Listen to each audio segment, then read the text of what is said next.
sports. We are Fox. We are Wisconsin.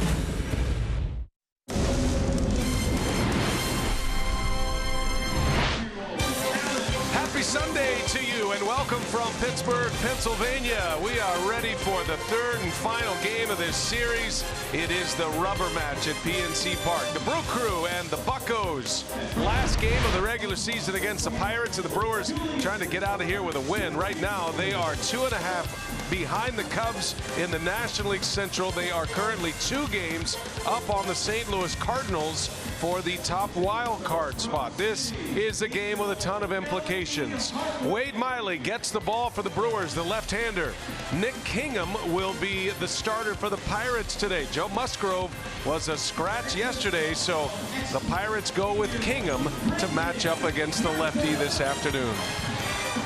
And hi, everybody. We welcome you from PNC Park. Great to have you with us on this Sunday afternoon. Brian Anderson along with Bill Schroeder. We'll hear from Sophia Minard in just a moment. Well, the Brewers get Miley on the mound. He's been terrific, but they also get Lorenzo Cain back in the lineup. He's missed 3 consecutive starts with the intercostal injury. That is a big bat and a big presence the Brewers get back today. Yeah, and again, that injury wasn't all that serious. So what the Brewers elected to do, give him 3 days off, 3 days on this end. You might save him maybe a week and even into the postseason if the Brewers are able to get there.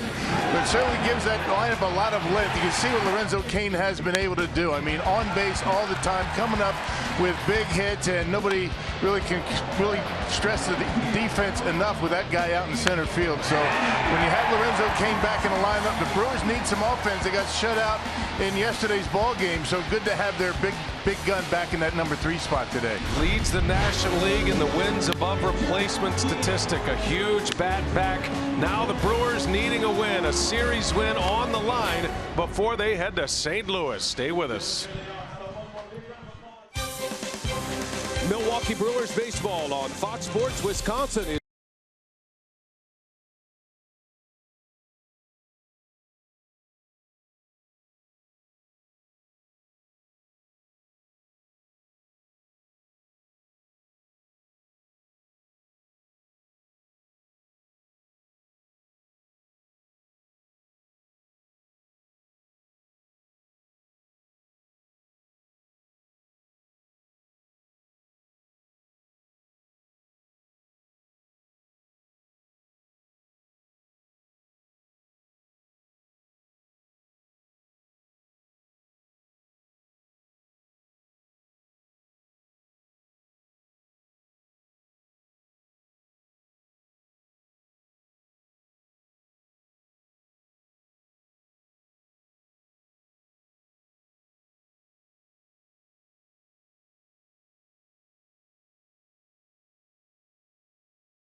Afternoon and a cruise down the Allegheny River right under the Roberto Clemente Bridge, which leads you here to PNC Park. Brian Anderson, Bill Schroeder, Sophia Minard, great to have you with us. Today's game being produced by Brent Reeland, directed by Adam Bryant III. Craig Counsell and the Milwaukee Brewers coming in here with an 88-67 record, 2 games up in the wild card race. The magic number for the Brewers to clinch a postseason berth in the wild card is 5 over the Rockies. To clinch the top spot, meaning they would host the wild card game, is 6 over the St. Louis Cardinals. There are 7 games remaining in this championship season. Potawatomi batting order for the Brew Crew today. Curtis Granderson back in the leadoff spot. Then it's Yelich. No Ryan Braun today, so Lorenzo Cain hits third in his return. In the middle is Travis Shaw, Jesus Aguilar, and Mike Moustakas. Eric Kratz will catch all 3 games in this series. Orlando Arcia, the shortstop, and Wade Miley on the mound. And that is the lineup that will face right-hander Nick Kingham, a late add to the rotation as of yesterday night. Yeah, he got off to a pretty good start in his major league career, got sent down to the minor leagues, making his 3rd start against the Brewers. He's 2-0. He's thrown the baseball okay. 7 earned runs in 11 2/3 innings against Milwaukee, but he does have the 2 victories. Pirates decked out in their throwback unis. They do that occasionally on Sundays. And the first pitch from Kingham is in there for a strike. You digging the late 70s We Are Family look here? Oh, you know I like that, with the Sansa belts, no belt. That was my era, buddy. Got the pillbox hats going. And some of those great teams of the 70s, including that championship team, Willie Stargell and company in 1979. Granderson quickly down 0-2. Curtis has been playing a lot. He's been in that lineup often. He has played well. He's having a bit of a down series here in Pittsburgh, but he's been a nice add for the Brewers, giving Milwaukee another left-handed power bat. Will take his walks. Sees a lot of pitches per plate appearance. And Kingham strikes him out. So he buries that slider right under his hands, and that's how the day begins for the spot starter, Nick Kingham. He will throw all 4 pitches. He's got a pretty good curveball. He showed 3 of his pitches in that at bat to Granderson. Fastball, curveball, slider. He's also got a decent changeup. Low to mid 90s with a fastball. Big dude, 6'6", 225 pounds. Here is Christian Yelich, the league's leading hitter, entering play today. He is among league leaders in many of the offensive categories. A .320 batting average starting play today. Has the top slugging percentage in the National League as well. Yeah, that list just keeps getting larger and larger, doesn't it? 93 RBIs as well for Christian Yelich. He's got a chance to drive in 100 with a flurry here at the end. Yeah, get to that 100 RBI mark. I mean, it'd be tough not to vote for him for MVP. Not that his numbers right now wouldn't warrant it. Well, he's 4th in the league in hits. He's 2nd in runs scored. So not only scoring the runs, he's driving them in as well at a high rate. And a swing and a miss, a change of pace from Kingham. Brewers were shut out last night. It was the 15th shutout of the year for Pirates pitching, and they continue to have their troubles with the Pirates this season. The Brewers have won just 2 games in Pittsburgh all year. 2-7 is their record. There's a shot back up the middle, and it's a base hit on a 2-strike pitch for Christian Yelich. He just keeps on trucking. Yep, fastball 93 miles an hour, and Yelich right back through the middle with it, didn't try and pull it. Just amazing consistency. A mistake, was supposed to be inside, leaked it out over the heart of the plate. Yelich hits it hard into center. Ho hum, just another good base hit for Yelich. Yelich with his 4th hit of the series. He's now 4 for 8. He ripped one off the wall last night in the 9th inning off their dynamic closer, Felipe Vasquez. He ripped one off the fence in deep right center, almost knocked one out of here. So Yelich is on, and here is Lorenzo Cain, and he swings at the first pitch, a line shot.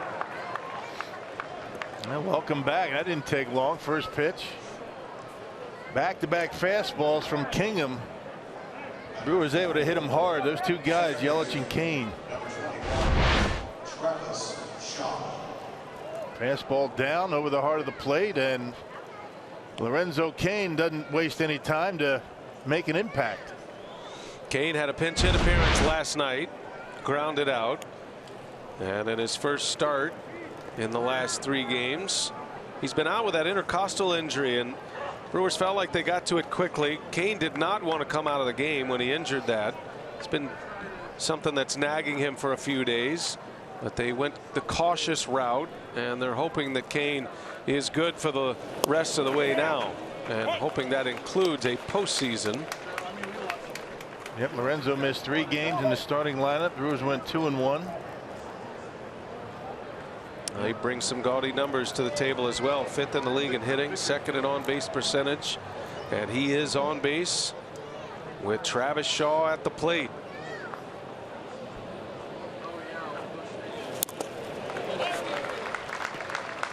Well, everybody knows how effective the Brewers are in hitting home runs. Kingham's had a problem with him in 16 appearances. 13 of them starts. He's allowed 15 home runs. And that's a lot, considering he pitches a lot in this ballpark. Well, the Brewers, although shut out last night, hit 4 home runs in the opener on Friday night. Game that was mired by a rain delay, 2-hour, 14-minute delay. Brewers had a 6-run 6th inning on Friday, won the opener. Shaw hit a key home run to give the Brewers the lead in that game. So Travis 1 for 5 in the series. He was ejected from that game as well on Friday night. Travis started at first base in last night's game. Aguilar sat. Aguilar's back in there today. Shaw plays second base. No balls, 2 strikes. The Brewers have 2 on. You know they would love to strike first and put the pressure on the Pirates from the get-go here today. Well, take the pressure off themselves a little bit after being shut out yesterday. Kingham has had his first inning troubles this year. Brewers have been a good first inning scoring team this season.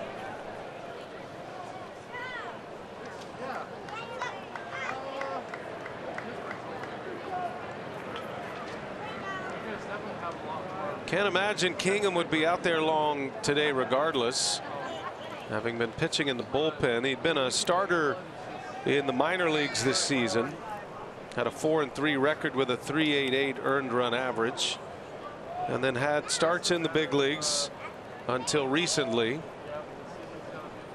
pitching out of the bullpen in the month of August. He did make 1 start against Atlanta September 2nd.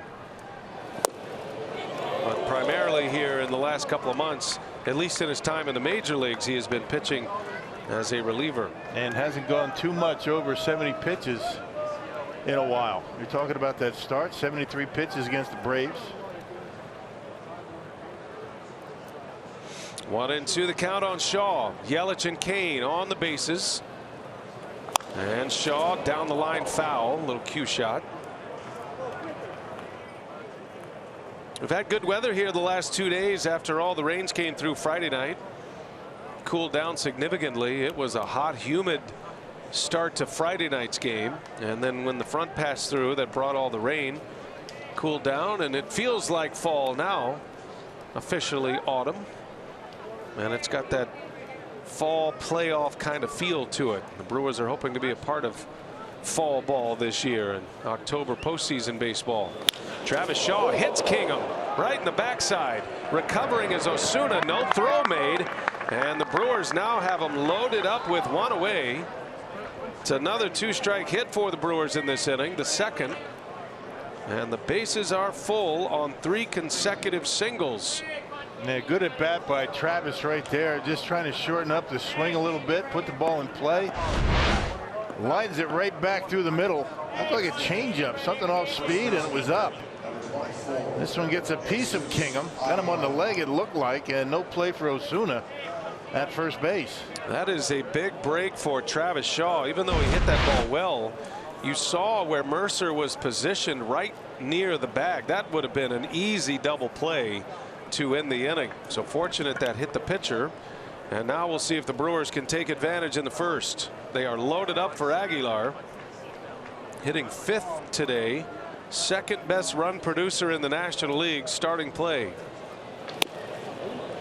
Jesus with 104 RBIs. Javier Baez of the Cubs with 110 ribbies leads the National League. Aguilar had a 4 RBI game against the Reds on the last homestand. That included his 33rd home run of the season.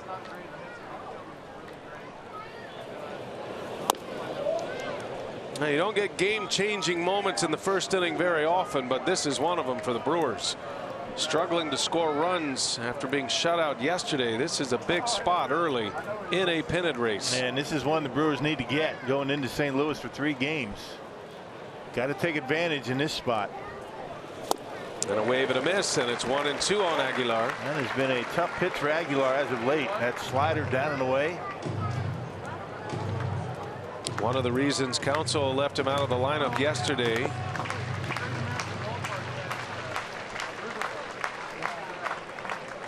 Didn't want to subject himself to the nasty sliders. Standing off the plate is Aguilar. Bases loaded. The 1-2 pitch is a called strike 3.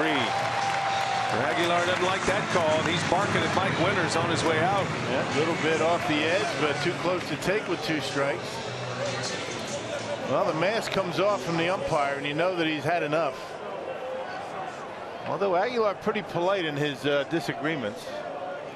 Saw the smile on the face of the home plate umpire Mike Winters. Diaz made that one look a lot better than it was. That's a big out for Kingham. Second out of the inning.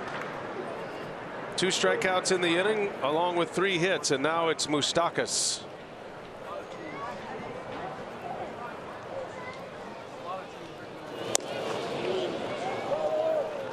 Kingham has a changeup for left-handers. Slider against the right-handers, his swing and miss pitch. Changeup still a work in progress, though, for Kingham. He's been trying to work it in already in this game. The 1-0, and Moustakas pulls it foul. 1 ball, 1 strike. Moustakas, one of the 4 that homered in the first game on Friday. Hit a 2-run blast out of here. Does have a couple of hits in the series. Appearing in his 47th game as a Brewer. He came over just before the trade deadline at the end of July, coming from the Royals. Hit 20 homers with Kansas City. He's hit 7 as a Brewer. And a 2-run blast on Friday night, part of that 6-run 6th inning, stretched the lead from 4-3 to 6-3. Powerball home run number 27. Yep, a 6-run 6th inning gave the Brewers a win on Friday. Got to cash in here. 1 ball, 2 strikes. Brewers have 2 hits already with 2 strikes against Kingham. That was the catcher Diaz who asked for time there.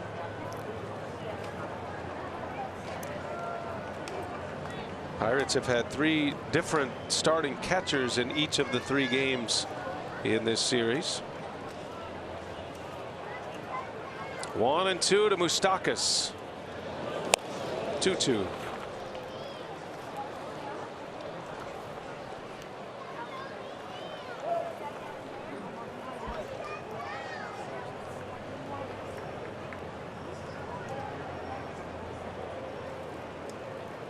Moustakas sitting on 90 RBIs for the year.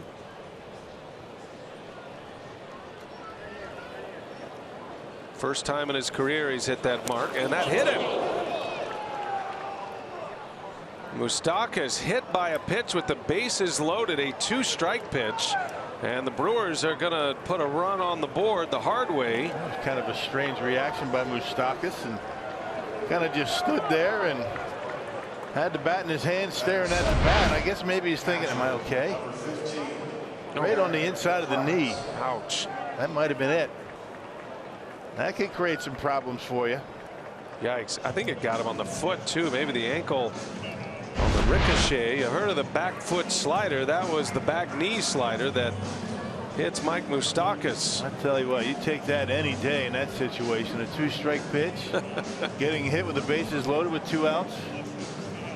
Take runs any way you can get them. I thought for a minute Moustakas was going to say, you know, I'm going to decline the hit by pitch, and I'm going to stay up here and hit. Yeah, I'm going to hit one out.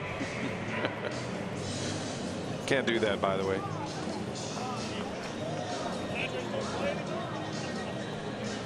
Well, Moustakas will reach. The Brewers have one on the board. 4th base runner of the inning, and now Eric Kratz, who will start all 3 games in this series. The former Pirate. He also homered on Friday.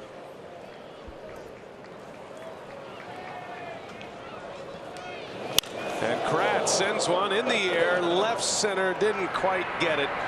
And Marte will make the catch. Brewers come up with just 1. Strand the bases loaded, but they do score in the first. And now Wade Miley on the mound, pitching with a lead.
Mike Moustakas with an RBI on a hit by pitch. Brewers lead 1-0 here in the first inning, and now the Pirates are coming up against left-hander Wade Miley. Check the Potawatomi batting order for Clint Hurdle.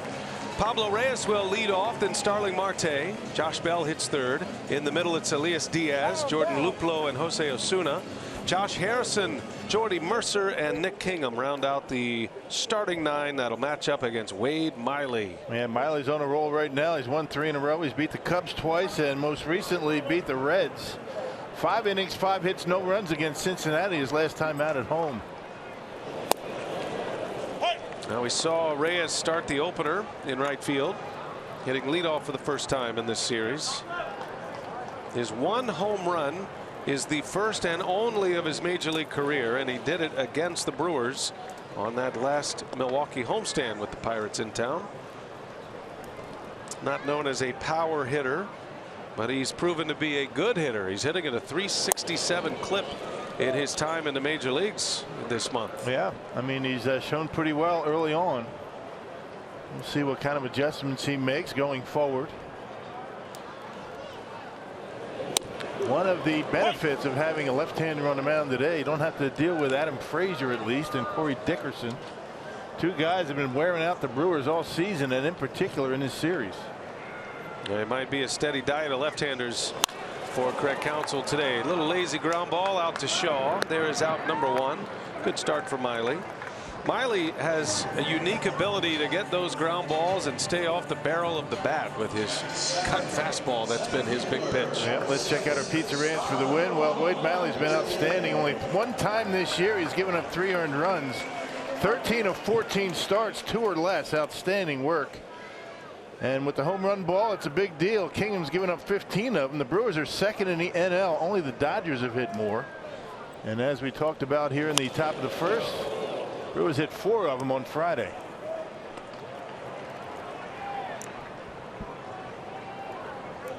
Miley, 2 stints on the disabled list, had a groin injury in spring training.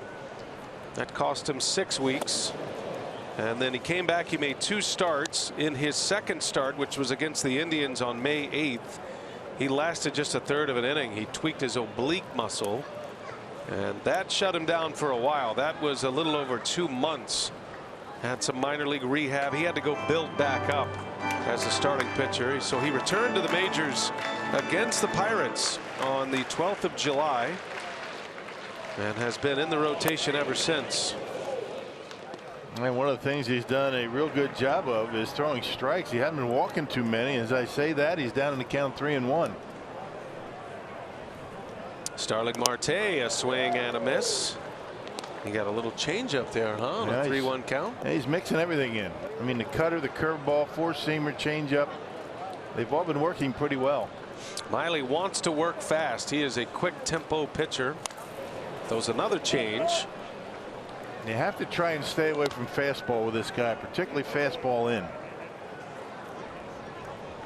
It's always an unusual arsenal when there are more breaking balls than fastballs. They technically call the cutter the cut fastball, but it is a pitch that moves, and it's not his best velocity pitch. And he throws it a lot. That's another change. 3 in a row.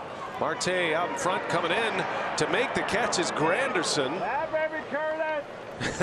And you might have heard Ed Cedar, the outfield coach, give him some encouragement there. That a baby Curtis is what he said. And has to do the high hurdles over Aguilar. Instead of getting out of the way, he just kind of went down on the ground, and Granderson catches it and had to avoid him. There's another changeup. Good pitch. Check out Aguilar.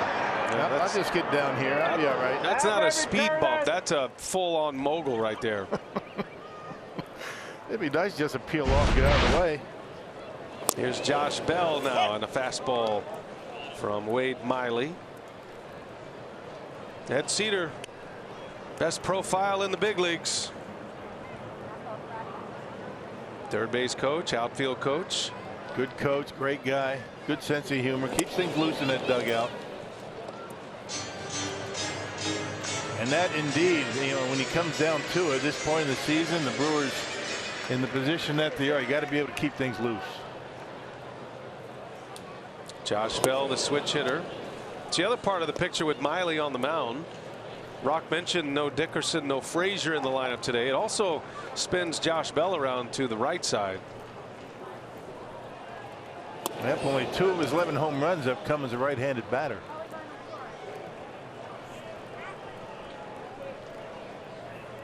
So yeah, Josh Bell looks as good as any Pirate in those throwback uniforms. He could have been on that We Are Family team.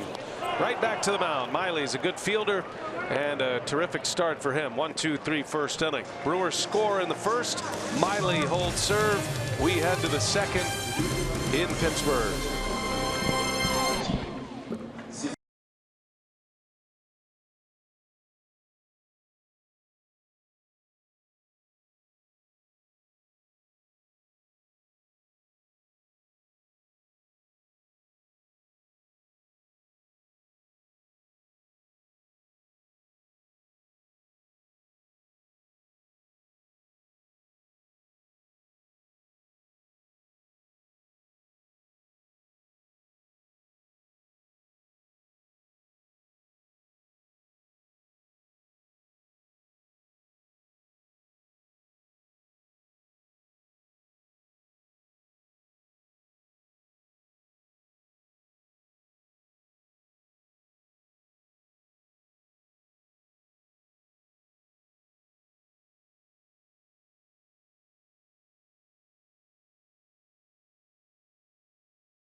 Well, 1-0 Brewers as we head to the second inning, and every game matters in the Brewers hunt for October. So head to Miller Park to cheer on the Crew as they host the Tigers for 3 games. Friday, September 28th through the 30th. That's Sunday. Check out the complete schedule. That includes Fan Appreciation Weekend at brewers.com/tickets. Here is Orlando Arcia as we start the second inning. The Brewers bringing 7 hitters to the plate in the first, scoring 1, stranding the bases loaded. Arcia batting 8th once again. Now the first pitch strike from Kingham. He is 7 of 8, getting ahead in the count, despite giving up 3 hits and a hit batter in the first inning. Arcia rings one into deep left field. That is way back, and that one's going to fly out of here.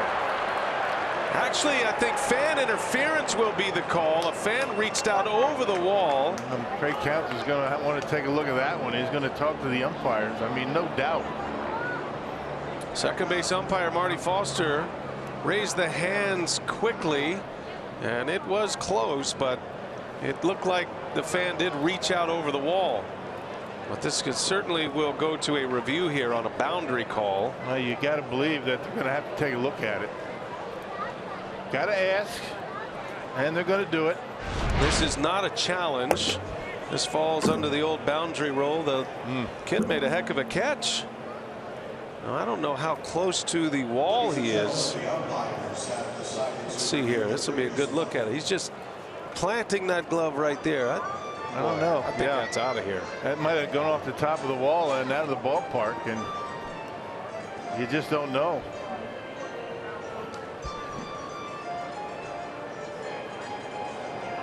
I mean, as he drops the glove, it's on the padding, but that ball looked like it was going to be able to at least bounce off the top of the wall. I know we're looking at it in the Brewers' point of view, but had that young man not been out there, I think that might have been out of the ballpark. Not sure there's enough here to overturn it. Umpires are seeing the replay that we just showed you. They just put it up on the big screen. Now, they don't have any choice in the matter at this point. The decision making comes from the Major League Replay Review Center in Chelsea, New York. Arcia really unloading on one, though. I think the angle that you have to have is if they have one along the left field fence. Not sure if they have an angle like that, but that would be the best view. Can't fault the kid. That's a good play. It's the old Jeffrey Mayer situation, right? Made a good catch. And here comes the ruling. Home plate umpire is the crew chief, Winters, and he's pointing him to second base, so it stays as a double. And we really will never know. I think it goes either way, right? If he calls it a home run, it's going to stay a home run. And that's the way things have gone in this ballpark for the Brewers. In a nutshell, right there.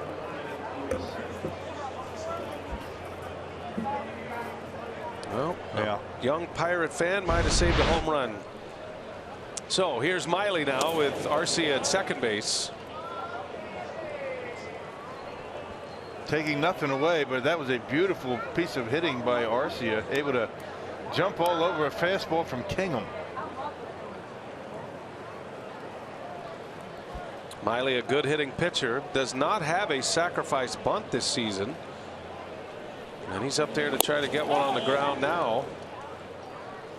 Pretty good pitch, not called. Miley's job right now, not only get it down, but push it toward third base. If possible. Got the top of the order coming up next. Brewers have had some traffic already. 4 hits and a hit batter in the first inning plus. Miley takes it inside. 3 balls and no strikes. Now Kingham in danger of walking the pitcher.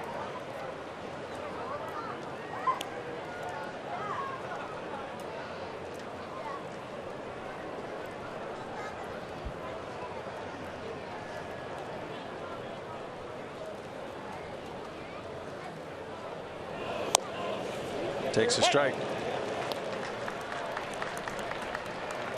All right, let's see what he does now.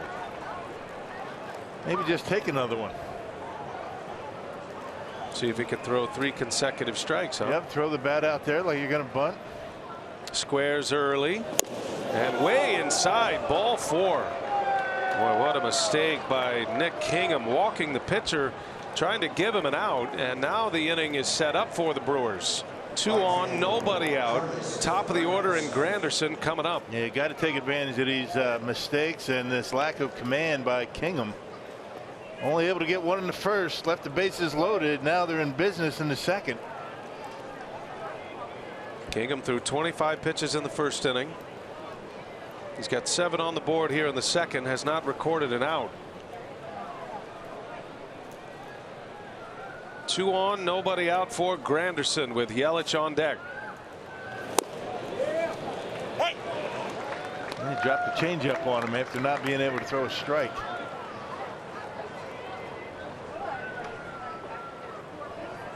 Granderson is hitless in this series. Hitless against the Pirates this year, as a matter of fact. That makes him do. Granderson is 0 for 10. 0 for 14 in the season series against the Pirates. 1 ball, 1 strike. Arcia and Miley on the bases. Granderson takes ball 2. I mean, at this point, if you're a Brewer hitter, you almost have to look off speed. He can't throw his fastball for a strike. As I was saying, he couldn't throw it for a strike. The Miley did throw 1 fastball for a strike, but the changeup's been a better pitch for him. Granderson up in the box, about as far up as any hitter you'll see, toward the pitcher.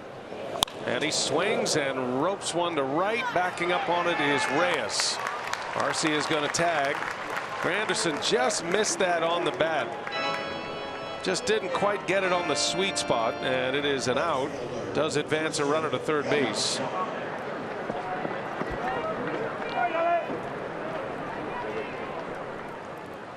And that'll bring up Christian Yelich now. Well, the Brewers couldn't have a better guy at the plate. He might be the best guy in the big leagues to bat in this situation to try to produce a run.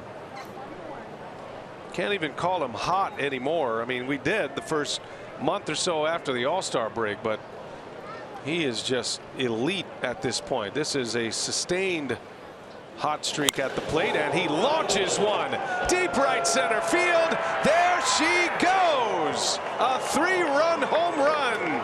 Christian Yelich. This guy, he's something else. Number 32 on the year. Give him 96 RBIs, and the Brewers up 4-0 in the second inning. He's not the MVP. I'll tell you what, it's going to be close, but this guy is unbelievable. Coming up big when his team needs him most. And that was no cheapie right there. 3 more RBIs, now 96 on the season, and he didn't waste any time. Looked like a slider. Slider down the middle. You can see the reaction of Diaz. Check it out. He's going to turn around and ask for another baseball as soon as contact is made. That was a blast out of here. 439-foot home run from Yelich. Kane a swing and a foul on the first pitch. That left the bat 109 miles an hour. And didn't even have the big launch angle. You know, it was 22 degrees. We're always trying to check in the launch angle. That was just peppered into the seats. Into the bleachers in deep right center. Yeah, breaking ball, slider down the middle.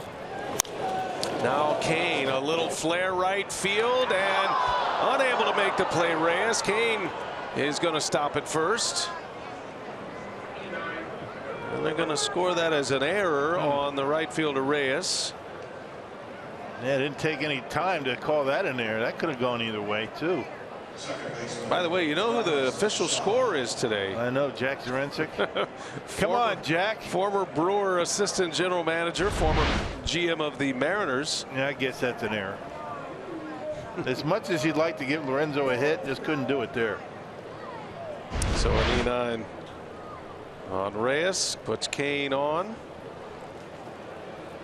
And here is Travis Shaw. Jack does a lot of stuff for the Pirates, doesn't he? He's all over the map. Yeah, he does a little radio for him, a little television. He's the official scorer occasionally. He's kind of the third string official scorer, he said. Yeah, well, every team has to have one now. It's good to see Jack. We had a nice visit with him. We were reminiscing about the 2008 team. Here is Shaw. That's a high drive. That is way back. How far is this one going to fly? Oh, my goodness. Into the Allegheny it goes. Travis Shaw. A bomb. A 2-run blast. It is 6-0 Milwaukee. Over everything for Travis Shaw. Another home run. We were just getting done talking about our pizza ranch, talking about home runs, how many the Brewers hit, how many Kingham gives up. It's in there somewhere. One of the longest home runs you'll see. And he knew it. Only question was fair or foul. It was fair by plenty. Yeah, that's what he was waiting for. He just wanted to make sure it wasn't going to hook foul. Almost hit that guy in the bike going by. I think it got stuck up in the trees. Didn't actually bounce into the Allegheny, but only because of the trees. Oh, maybe it did. They're trying to fish it out of there on the boat. You can't get it out of there with a hook. How about a net? Man. That was an amazing home run. If the Christian Yelich home run didn't impress you, how about that one? 425 feet. Amazing. A 5-run inning for the Brewers. 2 homers, 2 monster home runs.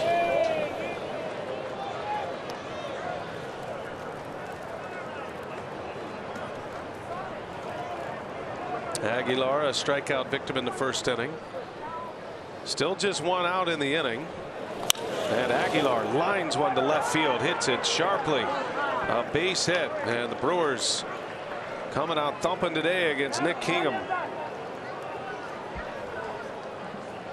And a bit of a break the Brewers got with Musgrove not getting a start today. That guy's got some nasty stuff. Had that abdominal issue. He's done for the season. Kingham, who's only made 1 start this month, that was back on September 2nd. And he's getting it handed to him here in the 2nd inning. Tanner Anderson in the Pittsburgh bullpen. Here is Mike Moustakas.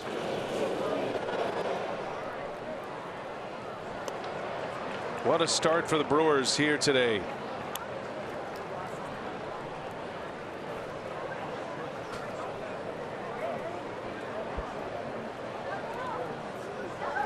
And right in the middle of it. Think about the 6-run inning on Friday. Who started it?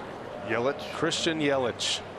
Brewers had scored earlier in that game to tie the game on a bronze single. It was Yelich who had the hit and scored the run. And that's the way it's been. And that is the definition of a most valuable player. He is most valuable for this Brewers ball club. When you need those big hits, he's delivering them. That home run, you could just see a sigh of relief in that Brewers dugout after he hit that homer to give the Brewers a 4-0 lead. Yeah, you bet. Good to have Lorenzo back in there too. He's been on twice, scored a run. Those are 2 of the 3 30 home run performers this year. Shaw's at 31 now. Yelich with 32. Aguilar 33. Brewers have a chance to have a 4th player in Moustakas join that rank. 20 of those coming as a Royal, but he's sitting on 27 right now.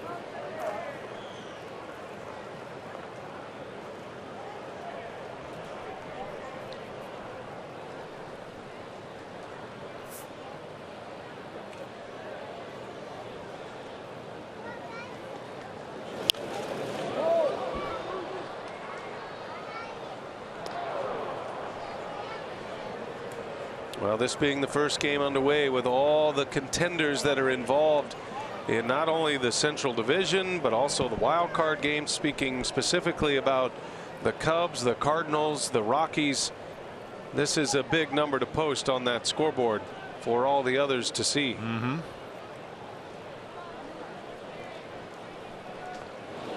And Moustakas takes a ball high. But you got to keep going, though. Yeah, a lot of baseball to be You played. can't just rest on 6-0. This game's not over. Got to keep adding on, keeping the pressure on.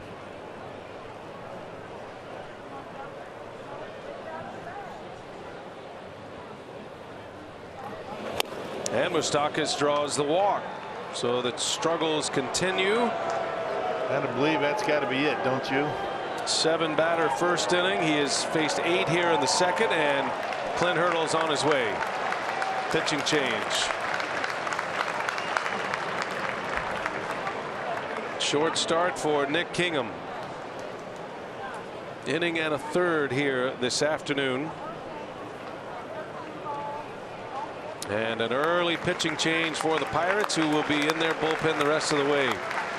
6-0 Brewers, a 5 spot in the second and still at it.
And let's check those home runs. StatCast AI powered by AWS. Christian Yelich leaves the bat 109.5, 439 feet. And then Travis Shaw, after Kane had reached on an error, hits one into the Allegheny. 425 on that one. 864 feet of home runs for the Brewers. Part of this 5-run inning. Only 425 for Travis. That's right. Only 425. That's a bit short, isn't it? Was a little, the wow factor with Shaw's was more, but Yelich's hit his 14 feet further. Yeah. As we see Tanner Anderson, and an early appearance in the second inning for the Pittsburgh bullpen. Still just 1 out. Anderson's 4th appearance in the big leagues this year. Called up from AAA on September 4th. 3rd different time he's been with the Pirates this year.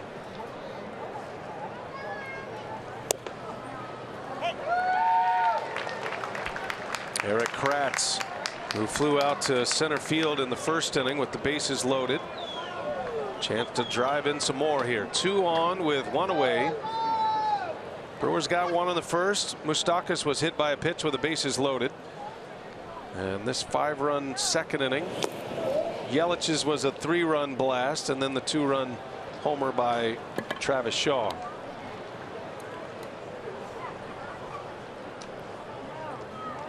Every day, the guy comes ready to play and gets it done. 2 more hits today already in his first 2 at-bats.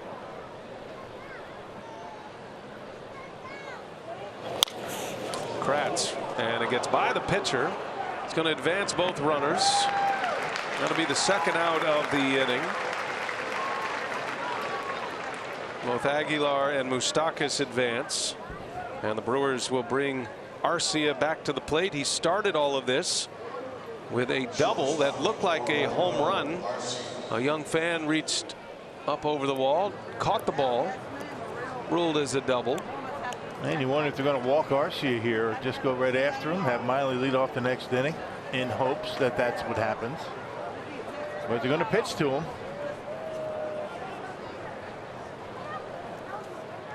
Second and third for Arcia.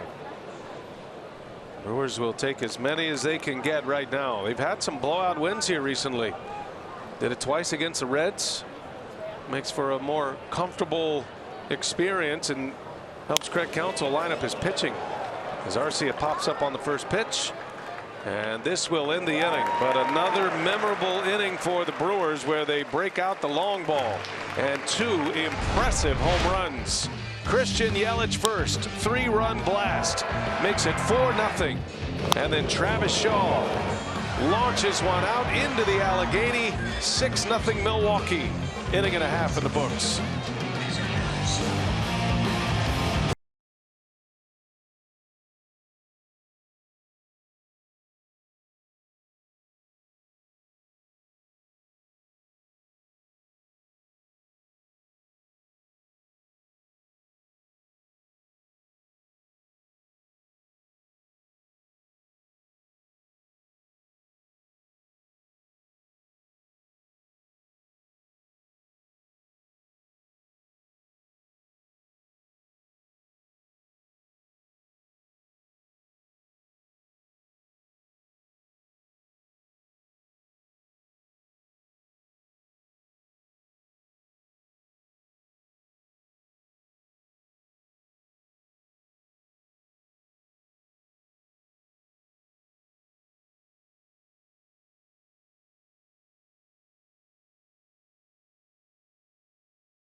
Two big swings of the bat by Yelich and Shaw have the Brewers ahead 6-0 in the second inning.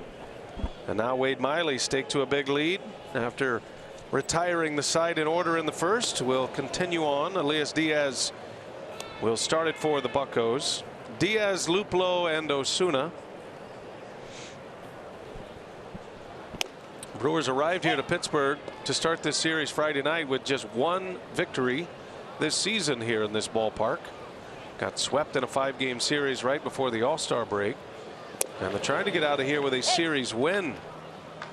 Take 2 out of 3 would be another series win. The Brewers are on a pretty good stretch of winning series right now, having just done that against the Reds. They've won 8 of their last 9 series. Diaz with a base hit up the middle. This guy can hit a little bit.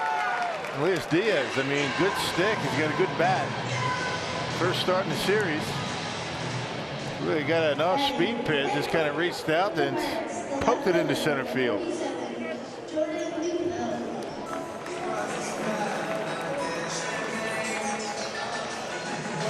Well, you'd always rather have a big lead with which to work, but there is some pressure pitching with a big lead, especially this early in a game. Well, ideally, if Craig Counsell could map it out, you don't have to go into your top relievers. You're able to get another day of rest for guys like Jefferson, Hader, and Knebel.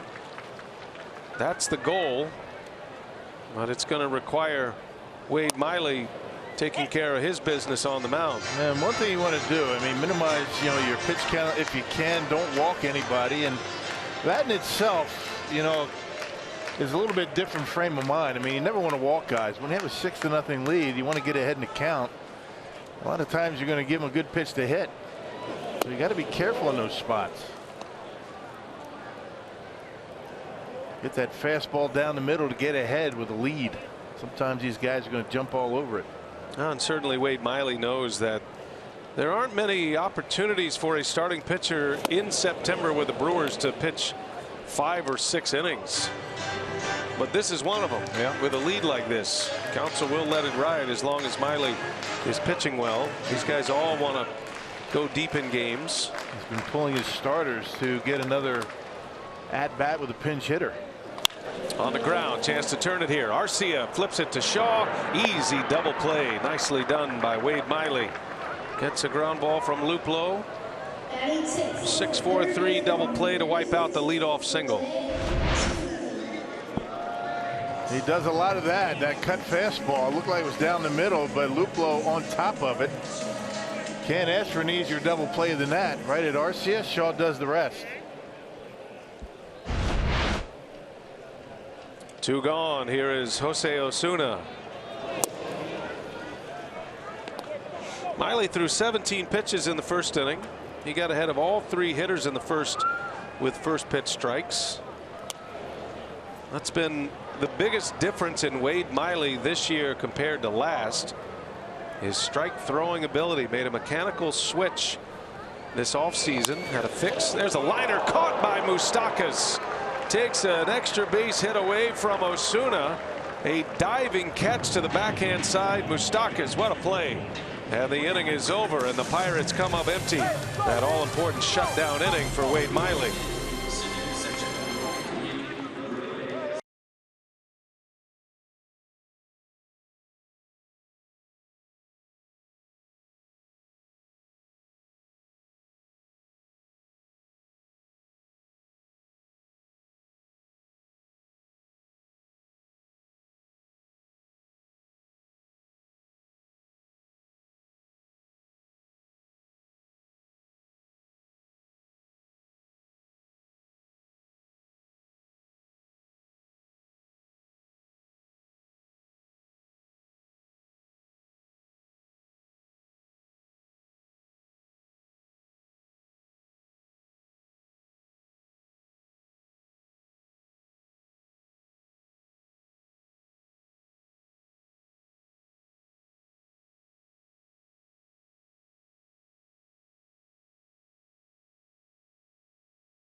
This afternoon, a 6-0 lead as we head to the top of the 3rd inning. And the Brewers coming up. They'll have their pitcher Wade Miley started. Brewers batted around in the 2nd inning. 10 men came to the plate. So Miley, then back to the top of the order, Granderson and Yelich. And by the way, in case you're on the cycle watch for Yelich, he is a double and a triple away from the cycle. It's always possible, right? Ground ball to short. Miley is out, number 1. Every time he has 2 hits, right? We're always on the cycle watch. Before his first hit, we usually say he's a single, double, triple, and a homer away from the cycle. First player in Major League history to have 2 cycles in a season against the same opponent. And just the 5th player to have 2 cycles in a year, in the same year. Only the 3rd in the modern era. Here's Granderson now. He takes a strike. Hey, Curtis looking for his first hit in the series. He started all 3. Right down the chute. Tanner Anderson. That fastball, curveball, changeup. Got that high leg kick, kind of flies that out there. Granderson lines one. That's deep. That is off the base of the wall. Takes a big bounce. And Granderson on his way to second base. There's the first hit of the series for Curtis Granderson. Should have said that yesterday. And he hit it hard right off the base of the wall, and there's another leadoff base runner for the Brewers. I forgot how much influence my words have up here. Yeah. How about the leg kick, by the way? They were just talking about that. You know, he kind of flips it out there, straightens it out. Right off the base of the wall and into second base for a leadoff, a one-out double, actually. And here comes Yelich again. He's driven in 3, 2 hits already, 96 RBIs for the year. He'll add to that league-leading slugging percentage. And at the plate, presented by Blaze Pizza. The phenomenal 2018 season of Christian Yelich continues. What a second half. Just amazing what he's been able to do, and we've talked about it all the time with this guy, but it's not often a player comes over with very high expectations and he's able to exceed them. Every single one of them. Incredible year. And he's been at his best after the All-Star game, in which he participated, hit a home run in the All-Star game, and he's been hitting home runs ever since. Big swing and a miss from Yelich. It's 2-1. Yelich in the second half, so since the All-Star break, has 21 home runs. He had 11 going into the break. The former Brewer Chris Davis, the Oakland Athletic DH, 24 home runs since the break. He's got his 3rd straight 40 homer season, does Davis. Yeah, amazing. Designated hitter. Oakland Athletics are a magic number of 1 from securing their playoff spot.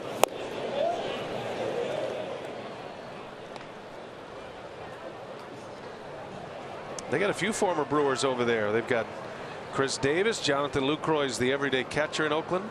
Mike Fiers is one of their starters. He pitched last night.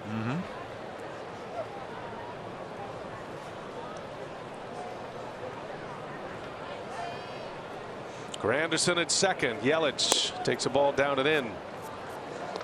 And he will draw the walk, on base for a 3rd time today. And 2 men are on. 1 away for Lorenzo Cain. Center fielder Lorenzo Cain.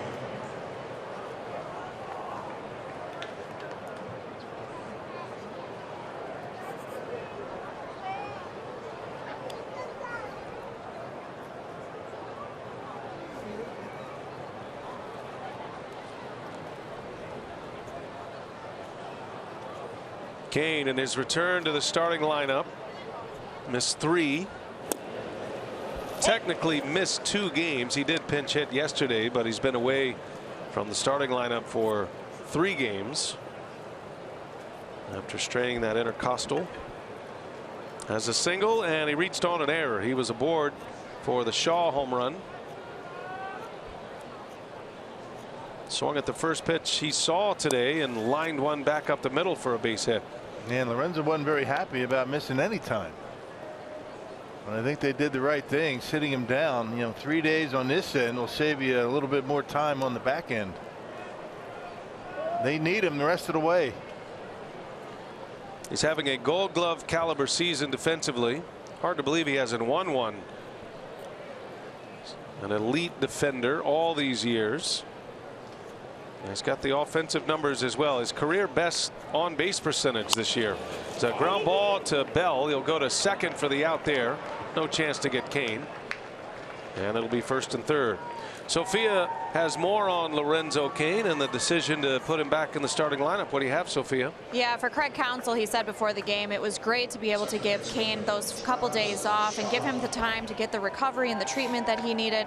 He said Lorenzo was much better in the cage yesterday, and we saw him come in for a pinch hit appearance. So they feel that Cain is in a better place now, and Counsell said they feel that he can attack the game without any reservations. And that was the biggest thing, is just with dealing with that intercostal, the muscles in the rib cage area, how it affects your swing. They didn't want Lorenzo out there if he was having to protect himself from the injury, or how it would affect him at the plate or even defensively. So they feel they have him in a much better place now, and they like him hitting 3rd and keeping Granderson in that leadoff spot for his on-base skill set. And with the depth the Brewers have in the outfield department, why not give him a few days off? And the Brewers were 2-1 in that stretch. So well, they didn't lose a whole lot of ground.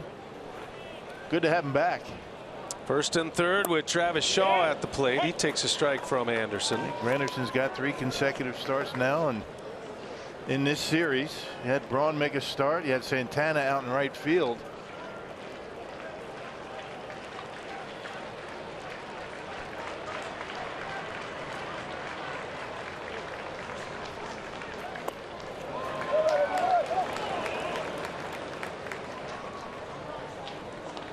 Travis Shaw launched number 31 last inning.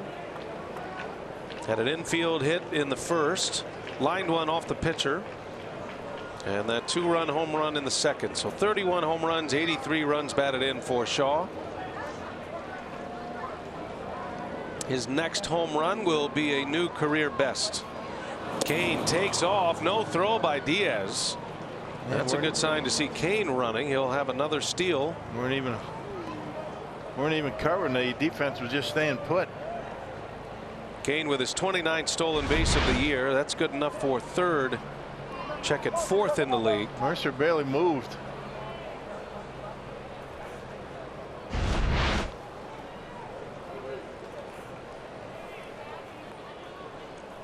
Well, a base hit could score 2 more. Brewers are greedy at this time of the year. And Shaw pulls it foul. Nice play down there by a fan. Fans are making some plays today against the Brewers, huh? Yeah. She's happy. Smart move. Giving it to the lady. See, I told you I used to play. I mean, it doesn't look like it now, but I did. I used to play. Yeah, this happens to all of us.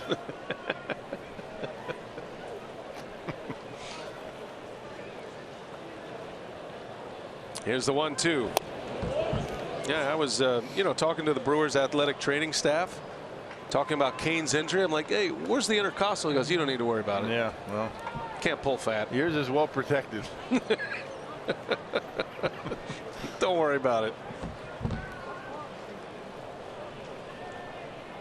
2-2 to Shaw. Skips away from Diaz, and in to score is Granderson. And the Brewers will add to their lead. It is now 7-0. They kind of spiked that one, and Diaz tried to backhand it, not able to do it. Take him any way you can get him at this point. A wild pitch. Brewers have scored runs on a wild pitch, a hit batter with the bases loaded, and the 2 homers. That's a tough one to block, a fastball in the dirt. So 3-2, 2 outs, runner at third now, and Shaw pops it up.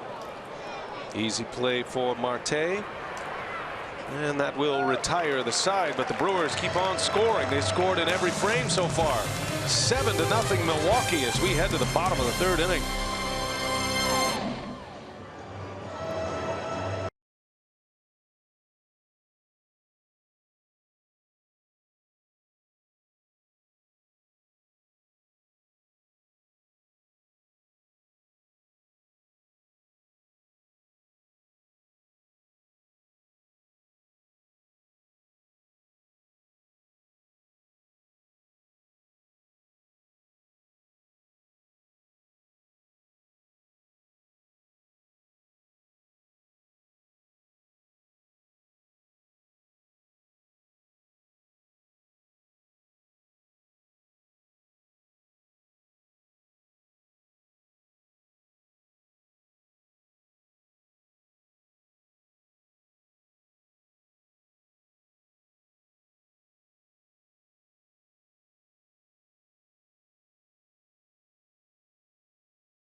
Okay, Dario, thanks for that great news. And here we go to the bottom of the third.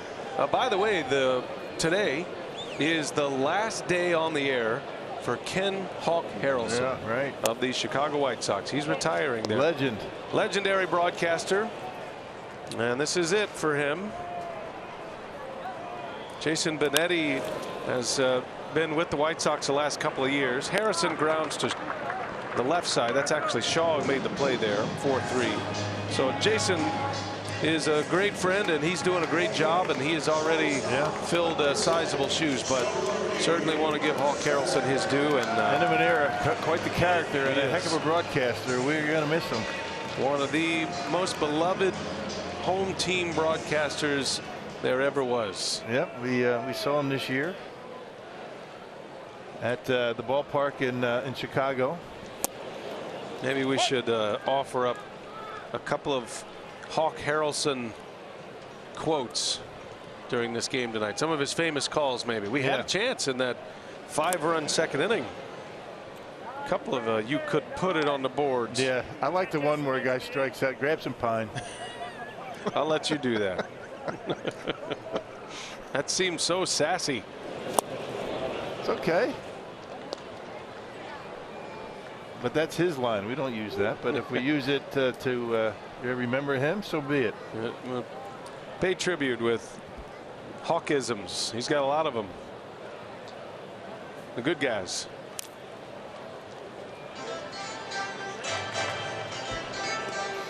Jordy Mercer making his first start.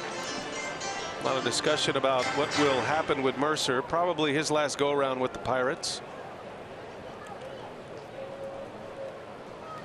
He's had a nice career here. The 1-2 pitch, and he chops it foul. Yep, they're giving a good look. Newman has been playing shortstop for Kevin Newman. Been playing shortstop in the first 2 games of the series. Mercer is steady as it goes. He's one of those guys at the bottom of the order that can come up with some big hits. There's a liner foul. So in essence, you're saying the Pirates would be saying goodbye Mercer, hello Newman. Is that what you were saying? Not so many words, yeah. Pirates had a Newman and a Kramer in the lineup yesterday. Grab some pine. Way to go, Ron. No disrespect to Jordy Mercer. He gone.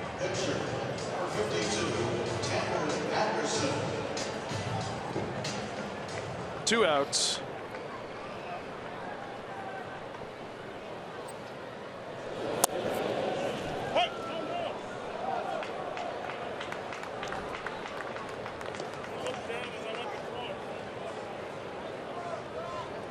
Kratz throwing one into center field. No error charge to the catcher in that situation. He's taken some abuse from the dugout. No balls and a strike. The pitcher, Tanner Anderson, at the plate.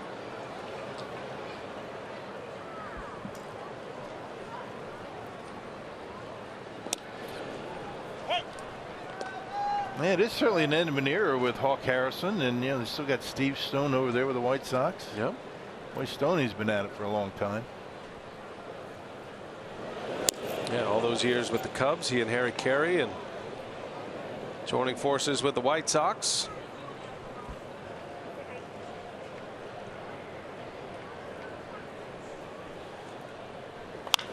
Ground ball to third. Nice pick by Moustakas. And Anderson is retired. Moustakas has had a couple of gems defensively today. Wade Miley keeps it rolling. He's faced the minimum through the first 3 innings. 7-0 Brewers.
Is brought to you by the Wisconsin Lottery, reminding you to please play responsibly. By Ascension, coming together to give healthcare a better name. We are Ascension. And by Wisconsin Dells, the water park capital of the world. Beautiful shot. PNC Park, one of the best ballparks in the big leagues. Has been a house of horrors for the Brewers this year, though, but they've got a good start going today, up 7-0. Bucks single game tickets for this coming season will go on sale very soon here in late September. You can register for single game pre-sale right now to ensure the best seats behind MVP season ticket members and the Bucks ticket plan holders. Visit foxsportswisconsin.com/events for details. Jesus Aguilar will lead off for the Brew Crew as we play in the 4th inning. Brewers batted around in the 2nd. They've scored in every inning thus far. Got a run in the 1st. Moustakas was hit by a pitch with the bases loaded. A 5-run 2nd inning. 2 homers in that inning. Yelich hit a 3-run blast, and then Shaw a 2-run shot. And then a run coming in on a wild pitch last inning. Aguilar has a single in this game. He's 1 for 2.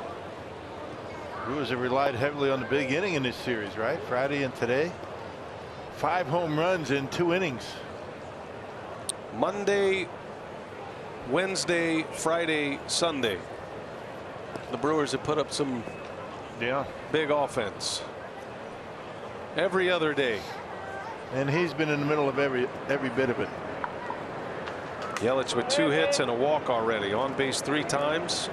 Single and a homer thus far.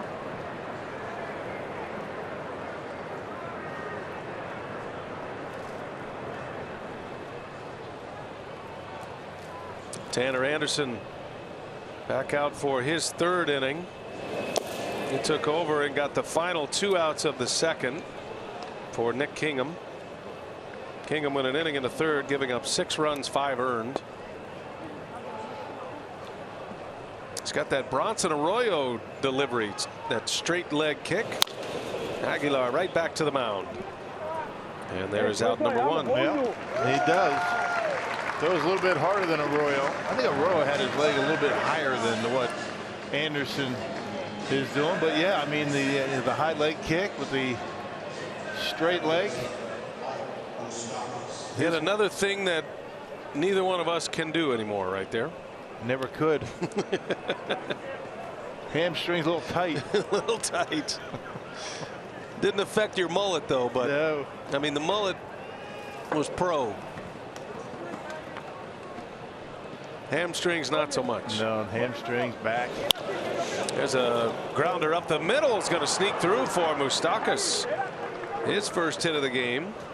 It took Mercer a little bit of time to get going after that. Looked like it. I think he might have thought that Anderson might get it, but he didn't get a very good jump on that baseball.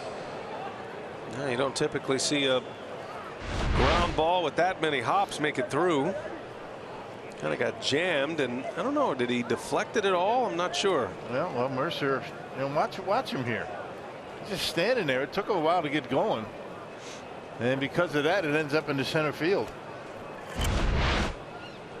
Here is Eric Kratz, who's feeling the pressure right now. He's the only Brewer regular without a hit. Got a chance to turn 2 here. The Pirates go around the horn. 5-4-3. Inning-ending double play.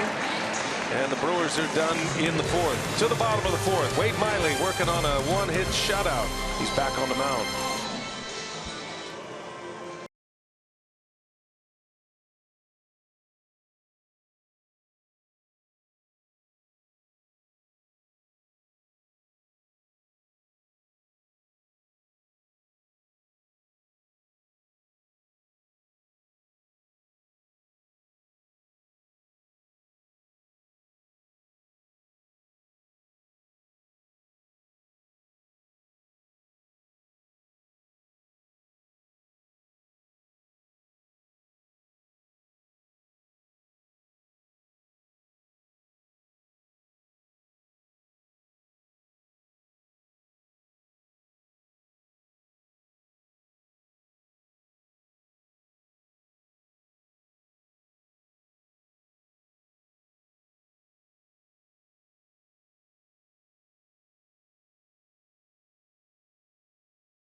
Travis Shaw and the Brewers' wives, through their commitment to several important causes, play an important role in the club's community outreach efforts. Each summer, the Brewers' wives team up with Brewers Community Foundation to raise funds through a number of special events, with proceeds earmarked for various organizations in Greater Milwaukee. All right, Sophia, thanks. Here we go to the 4th inning now for Wade Miley, bottom of the 4th. Pirates have the top of their order coming up. Pablo Reyes will start it. Marte to follow, then Josh Bell. 7-0 Brewers. A 5-run second. And a hot ground ball out to Arcia. To Aguilar for out number 1. I'll tell you, when Wade Miley's on the mound and you're on the left side of the infield, you had better be ready. And Moustakas has proven that he's been ready every time. A couple of nice plays down there. A lot of ground balls, particularly to short and third base. All right-handed bats in the Pirates lineup today. 5 batted balls to the left side of the infield at this point. There's one that tricks you a little bit. The Josh Harrison ground ball was to the left side of second base. Shaw was over there on the shift. So even though it's a 4-3 put out in the book, plenty of ground balls to the left side today with Miley. Do you put 4-3 there? I do, and I put a little a little star on it. I put 6-3. I mean, I'm not really in charge of counting assists. So it really doesn't matter. There's another ground ball to the left side. Moustakas gobbles this up. Perfect throw for out number 2. It's your own visual aid is all that matters. Yeah, that's a couple innings ago. I can't remember that far. Hey, MLB At Bat is your #1 app to follow the Crew's postseason push. With At Bat, you get breaking news, live radio broadcast, the MLB.TV game of the day, and lineup updates sent right to your fingertips. Download the app today, free for your smartphone or tablet. Wade Miley with 2 away will face Josh Bell. Pirates have just 1 hit today. That was a single by Diaz in the 2nd inning. But Miley wiped that out with a 6-4-3 double play ball, the next hitter. So he's faced the minimum. While the Brewers supporting him with 7 runs of offense already.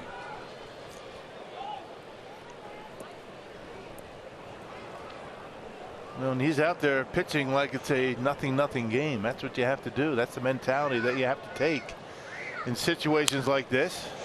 Line drive to Arcia in a 1-2-3 inning. Pirates go quickly in the 4th. 7-0 Brew Crew. We head to the 5th inning. Arcia will lead off.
Fox will be the new network home of Thursday night football. schedule we'll have on Fox this year is loaded. Thursday night football, week 4. Now it's a game. Got an impressive Thursday night game on NFL Network this past Thursday that featured Baker Mayfield and his first appearance and leading the Browns to a win that resonated with the Brewers on a couple of levels. As Arcia takes strike 1. First of all, Baker Mayfield and Christian Yelich are very close friends. Mayfield wore a Yelich jersey, a Brewers home jersey, to the stadium that day in Cleveland. And then after the game, and he was the star of the game, looks like he's going to be the starter there beginning next week. He said in his last comments of his press conference, and by the way, Christian Yelich for NL MVP. What an endorsement on a night like that. Yeah, right. Yeah, what a game by Baker Mayfield, too. Impressive second half. Travis Shaw is also a diehard Cleveland Browns fan, and he's had a little extra skip in his step this week after watching the Browns pick up their first win since 2016. It was great to see Joe Thomas on the NFL Network coverage, by the way. He's doing a terrific job. Miley swings to the first pitch, and this will be out number 2. Had a chance to meet Joe at the Wisconsin Sports Awards. What a guy. Yeah. I mean, first of all, he's a surefire Hall of Famer. And what a tremendous career in Cleveland. Hall of Famer, probably, right? Yeah, no question. Got to be. And then he's lost all this weight. He's skinny now. He and his wife just had another child, and he was a great guy to talk to. I'm sure whatever second career he chooses, whether it be broadcasting or working in the front office or whatever he wants to do, I'm sure he just wants to be husband and dad right now. But it was great to see Joe Thomas. He was trying to keep things normal on the air, but you could tell he was excited after that win Thursday. That is a quick inning. The Brewers go quietly. 1, 2, 3.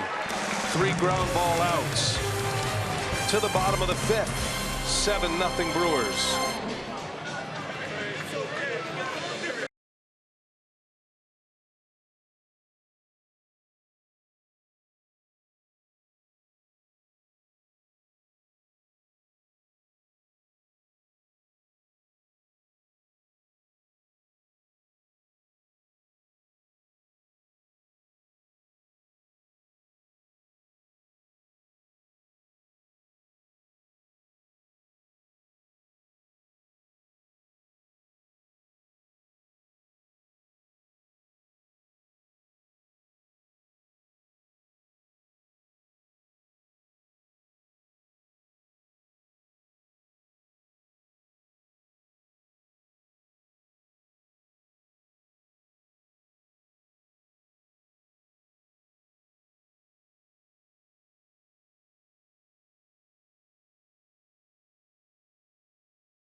At the bottom of the 5th inning, we invite you to join Fox Sports Wisconsin as we inspire girls to be healthy and confident at the Girls on the Run of Southeastern Wisconsin Fall 5K. It's presented by the Brewers Community Foundation, and it happens on Sunday, November 18th, right at Miller Park.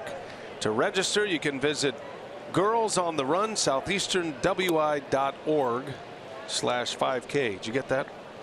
I did. Girls on the Run southeasternwi.org/5K. Brewers have a lot of 5Ks for great causes. Always enjoyed seeing the images from the various races that meander through Miller Park. You ever participated in any of them? Yeah.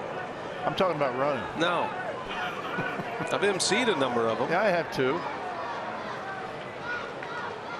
I mean, it's technically participating. Yeah, kind of. I didn't get a number. I did run across the finish line once while everybody was out there running, just to say I came in first. Mm-hmm. Break the tape, did you? Broke the tape.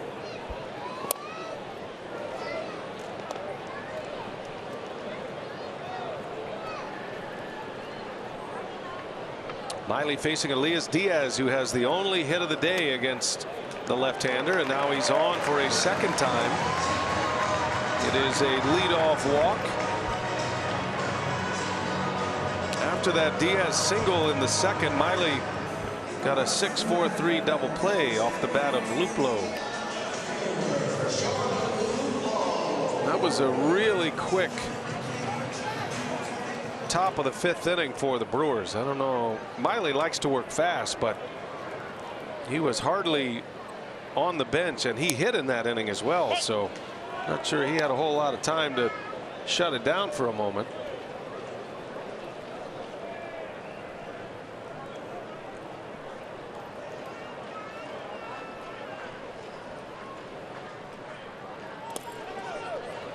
One ball, one strike. Even with men on base, he likes to work quickly, not as quickly as he does when he's in the windup. And you like that. It keeps your fielders on their toes, and that's really important with Miley out there because those guys are pretty active, those infielders. You don't want those guys on their heels. Keeps the grumpy broadcasters happy too. That's probably most important. As we always say, we will say lots of nice things about you if you work fast. And throw strikes. Work fast, throw strikes. Well, that is part of Derek Johnson's theme to his pitchers. Not that Miley has had to change at all. He's always been a quick worker. But Derek Johnson, the terrific pitching coach of the Brewers, constantly preaches pace, tempo. And for the most part, the Brewers, to a man, have bought into that theory. Even Gio Gonzalez, who has been known as one of the slowest workers in baseball, he's come over and quickened his pace a little bit in his starts as a Brewer. That's a base hit to center field. So a walk and a single, 2 on for the Pirates in the fifth inning.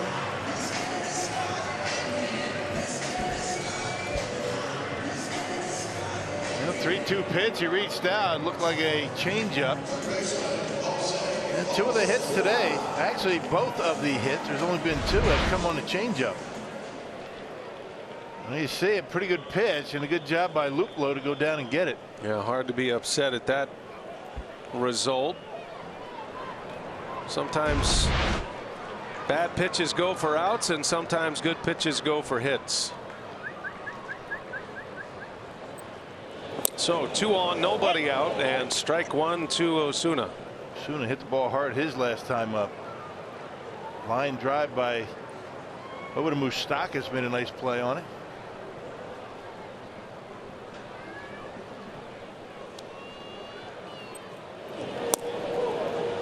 In there, strike 2. No curveball he drops.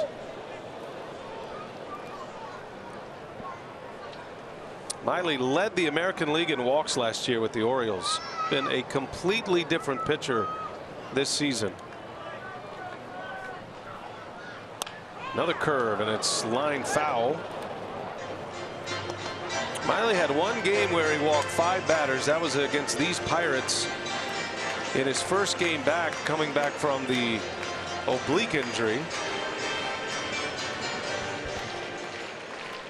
Had another game where he walked 3 in 5 innings against the Cubs. Got a win in that game.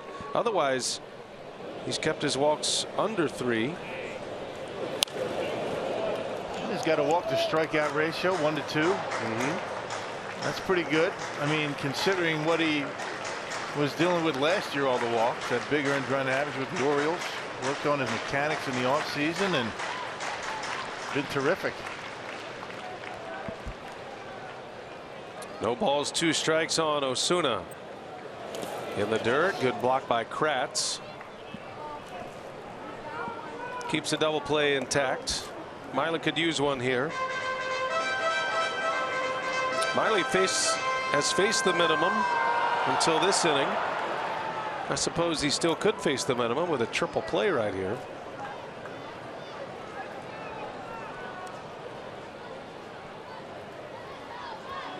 On the ground, Moustakas bobbles. That's going to load him up. Well, yeah. Now the pressure's on. Pirates have the bases loaded with nobody out. Josh Harrison coming up. Yep, catches, probably double play. Goes right through him, and now Miley finds himself in a big jam.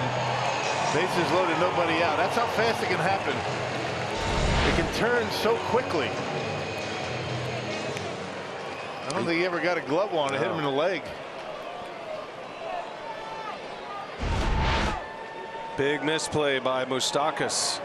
He's made a couple of nice plays over there already today, but that one is costly.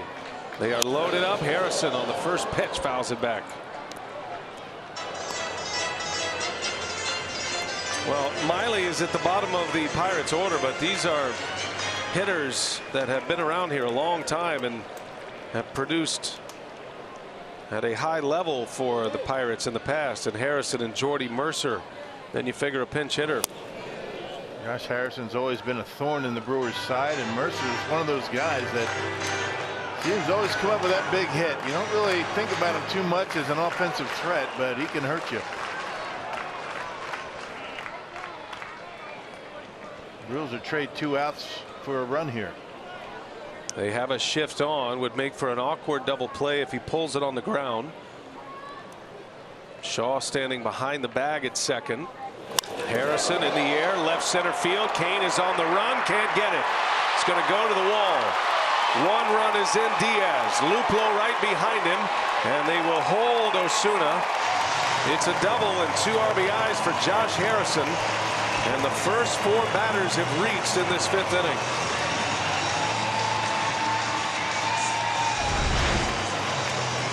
Well, it gets interesting now, folks. Yeah, cutter inside, and Josh Harrison pulls the hands in, rips it over the head of Kane. You see Lorenzo not playing all that deep. He never really does, and not able to get back there. 2 runs in, and the fire burning hot here in the 5th. The bottom of the Pirates batting order, getting it done. Corey Knebel getting loose. Last thing Craig Counsell wanted to do with a 7-0 lead is have to employ his A relievers, but we're starting to drift into that territory now. Still a 5-run lead, but the Pirates have 2 on with nobody out. All this starting with a leadoff walk. How often does that happen? All the time. Leadoff walks are killers. Mercer to right field, long run. Granderson can't get there. This is going to bring in 2 more runs. It is a double for Mercer, and it's 7-4 Brewers.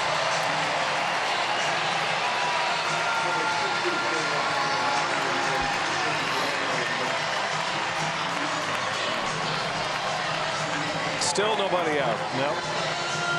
Pitcher coming up, top of the order, waiting its turn. Curveball. Looks like the Pirates are sitting off speed at this point. Curveball off the plate, and Mercer drives it down the line and right. You got a ball game here, folks. That didn't take long. First 5 batters have reached 3 hits, a walk, and an error. Are you surprised that the pitcher's hitting? I'm shocked. Crazy. Lavarnway at the plate. Actually, he's not, is he? Anderson's out. Yeah, I didn't see that. Yep. Pinch hitter up. Still nobody out.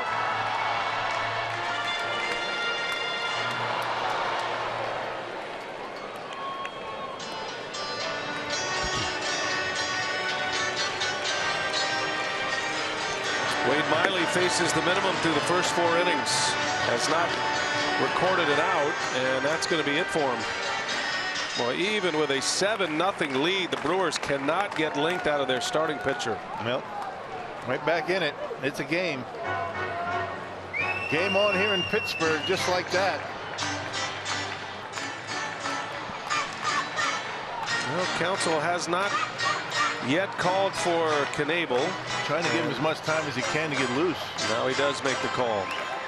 Miley's out. Walk, hit, error. And then back-to-back doubles. And a pitching change in the 5th inning. A 7-0 game is now 7-4.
On Fox Sports Wisconsin is brought to you by Miller Lite. Great taste and only 96 calories. And by Toyota. Let's go places. Sunday afternoon in Pittsburgh. The Brewers still lead, but that lead has been tightened up. The Pittsburgh Pirates have scored 4 runs in the inning. There is still nobody out. Miley cannot get through the 5th. Pencil him in for 4+ here in this one. A costly error by Mike Moustakas. Back-to-back doubles by Harrison and Mercer. And now Corey Knebel is on to try to put the lid back on the jar in this 5th inning. Who would have thought 5th inning and he'd be in the bullpen the way Miley was going. But yeah, 52nd appearance for Knebel. He's been terrific. Throwing a lot of strikes, getting strikeouts. 73 punch-outs in just a little over 49 innings for Corey. Lavarnway, the pinch hitter, in the 9 spot in the order. Man, that error was a killer. That would have been a double play ball.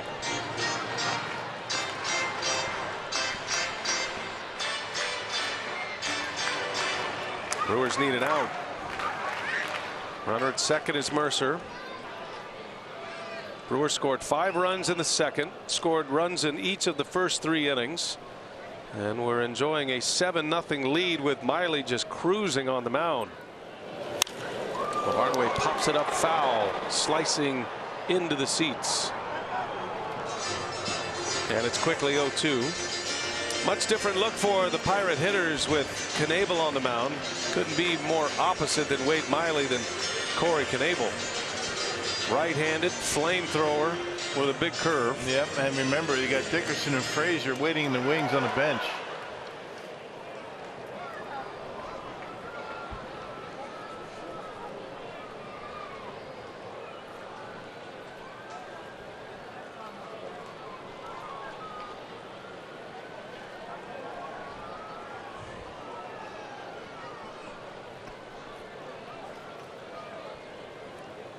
Pirates have been hot. They've won 6 of 7. 12 out of their last 16 games they have won. They've been one of the better teams in the National League here in the 2nd half. A swing and a miss. Lavarnway chased a high fastball. Knebel with a strikeout for the first out of the inning. The 6th batter of the inning is the first out. And started him out with a curveball for a strike, and that got into his head. And because of that, able to get that 97 out of the zone by him. Throws that curveball for strikes. It makes him even better. Top of the order now, Pablo Reyes.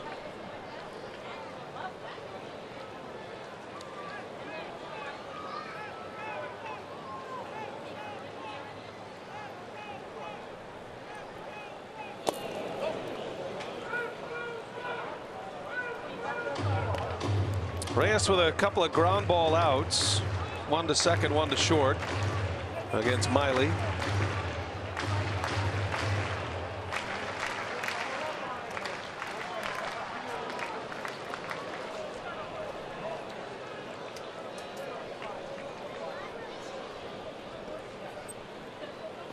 Big swing and a miss right down the middle with a fastball. Reyes, an infielder turned utility infielder turned super utility. Can play the outfield as well as the infield, and he's gotten 2 starts in right field. Gregory Polanco is out for the rest of the year.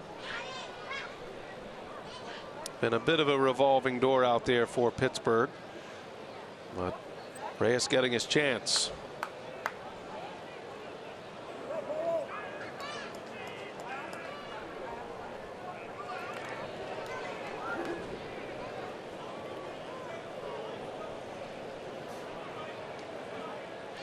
Runner at second, still Miley's responsibility. 4 innings, 4 hits, 4 runs at this point. 3 of them are earned.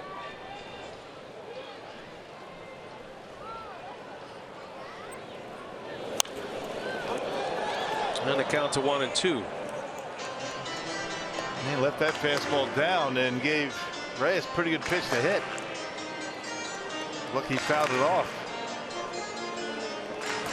Kevin Kramer on deck. Yeah, Starling Marte scheduled to hit. Has to be injury or illness. You certainly wouldn't make that move in a game like this. Last home game for the Pirates. Marte 0 for 2. 1 ball, 2 strikes.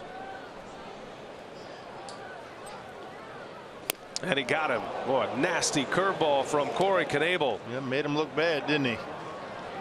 Back-to-back Ks for Knebel. 2 gone in the 5th inning. Yeah, buckled the knees and then a very defensive swing to get him. Yeah, good pitch. Looked like it might have been a strike. That's a good curveball going down like that. That spike curveball. Knebel digs his index finger into the laces of the ball and snaps it off. Yeah, when he has that downward action on that curveball, that's when it's at its best. Sometimes he'll get on the side of it, look more like a sweeping slider. That's the one he has a difficult time locating in the strike zone. So it'll be Kevin Kramer hitting for Starling Marte. And we'll wait to get word on Marte to find out what his ailment is.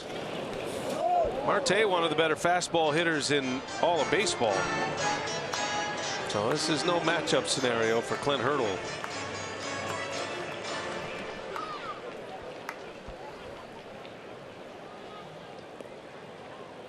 Pirates do have their big left-handed bats in the waiting if they need them. Clint Hurdle not using a couple of his guns right here, Frazier or Dickerson.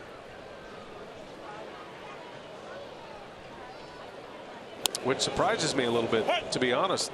This would be a spot for a guy like Corey Dickerson. Yeah. 2-run homer here, and it's a 1-run game, and you've completely flipped the game now. But instead it is Kevin Kramer. No balls, 2 strikes. Knebel trying to strike out the 3 batters he faces as he misses high. And 99. He's feeling pretty good out there today. Yeah, that's kind of a head scratcher, isn't it, with Dickerson on the bench? Maybe Clint Hurdle saving him for later, but this would be a pretty good spot to use him. Well, the Pirates have a 4-game series with the Cubs starting tomorrow at Wrigley. 1-2. And did he go? He did not. 2-2 now. 4 runs are in for the Pirates. Back-to-back 2 RBI doubles. Harrison and Mercer chasing Wade Miley.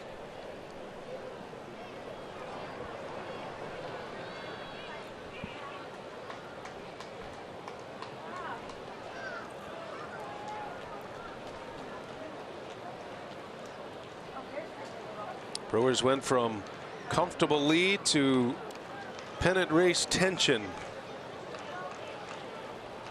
2-2 the count. Knebel deals outside and high, ball 3. Yeah, no pressure at all on the Pirates. They're playing free and easy. Brewers know they need this game. Cannot let this one slip away. Well, Knebel does not want to have to deal with Josh Bell, who's due next. He would represent the tying run if he bats in this inning. Got to make a good pitch here.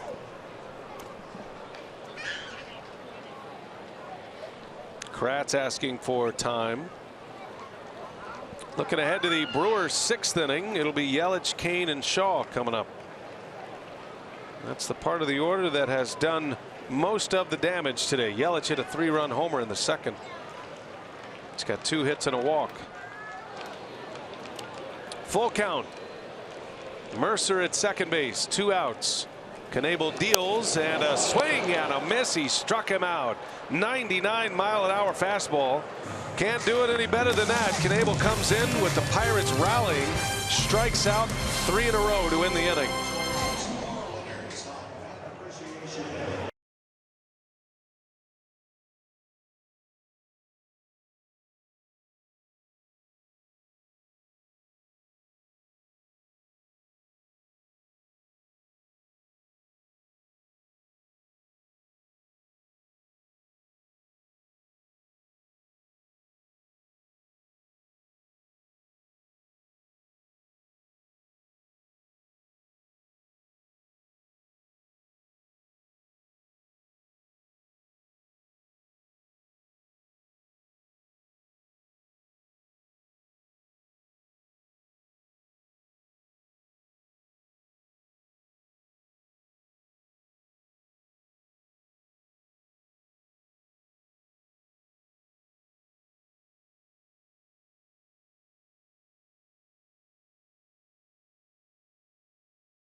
Caught up into it, and it's easy for me to kind of push it aside because we're in that playoff race, so you don't really have time to focus on individual accomplishments when the team has so much at stake and every game means so much. But at the same time, like when that does happen, you really have to appreciate it because you can't even say it's really like a dream come true because you never dreamed of that because it was so crazy. It was one of those things where it was so crazy that it was like not even a dream.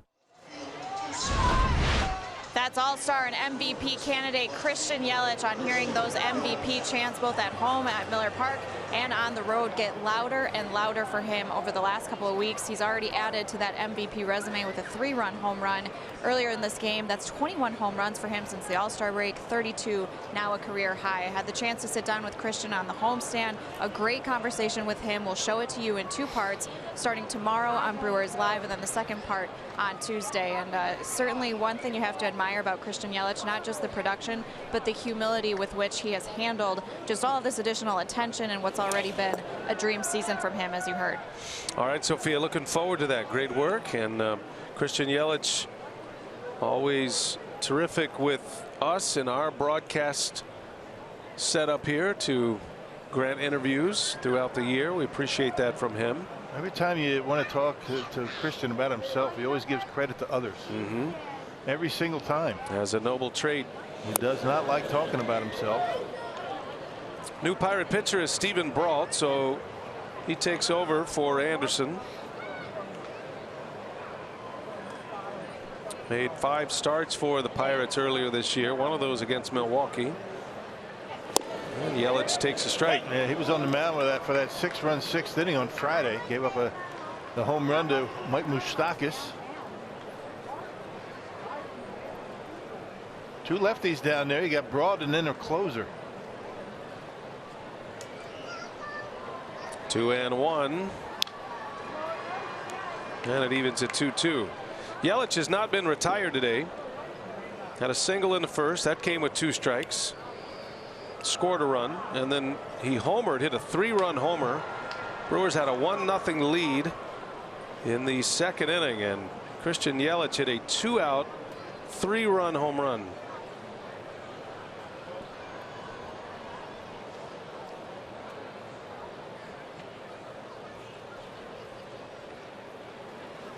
And a called strike 3. Fastball from Brault. All of a sudden, the Pirate bullpen really starting to put together some pretty good at bats. And pretty good job by Anderson, wasn't it? 3 2/3. Brewers weren't able to muster a whole lot of offense against him. And now it's Brault's turn. Anderson 3 2/3 with 1 run, which was earned. 2 hits on a walk. Starter Kingham went an inning in the 3rd, gave up 7 hits, 6 runs, 5 earned. Lorenzo Cain takes strike 1.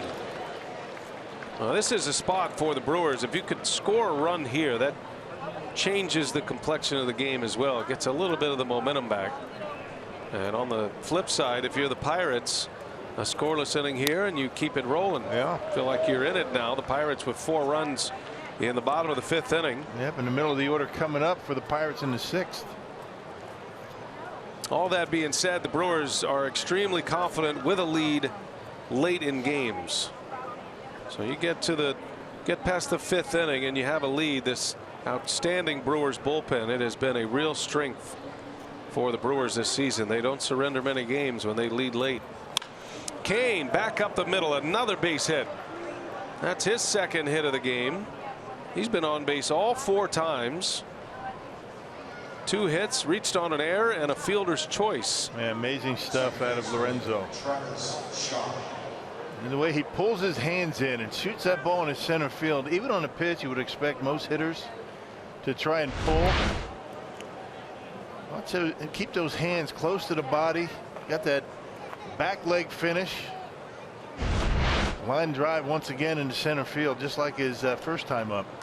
And now Travis Shaw, who is 2 for 3, including a home run that bounced into the river. 425-foot home run in the 2nd inning, which made it 6-0 at the time.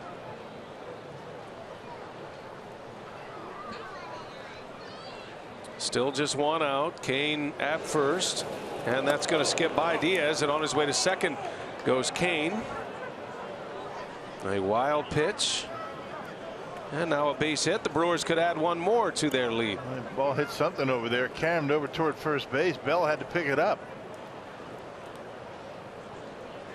I've got that stone finishing on the wall. It creates some odd angles. Not far enough for Cain to go to 3rd, but you give credit to Josh Bell for covering a wild pitch like that. And if he didn't get there, Cain would have been at 3rd base.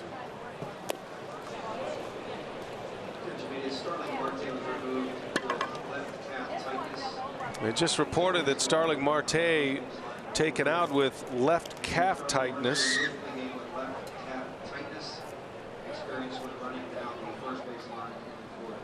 So Marte no longer in the picture for the Pirates. They had to use Kramer to pinch hit last inning. Well, who would you rather face, right? That was a break for the Brewers. Yeah, big time.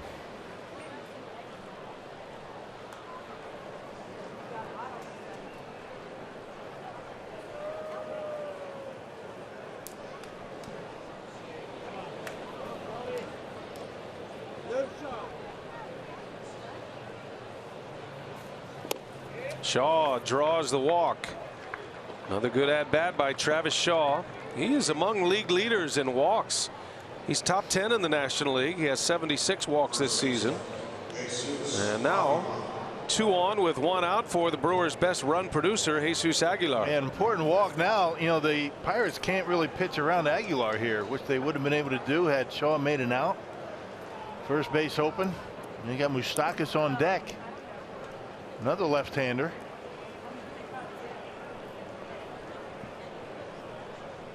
I'll see if Aguilar can add to his RBI numbers. He's second in the league in that category. And in the dirt, good smother there by Diaz.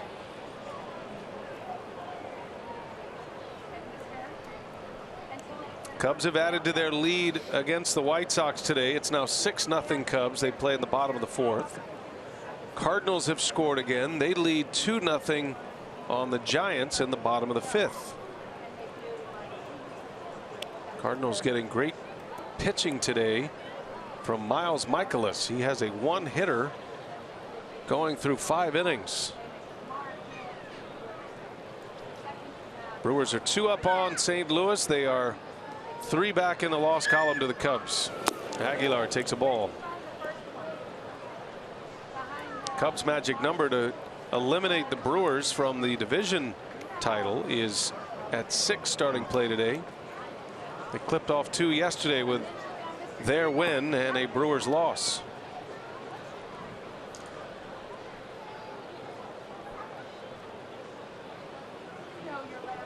Two 2-0 the count. Aguilar with 2 on, 1 away.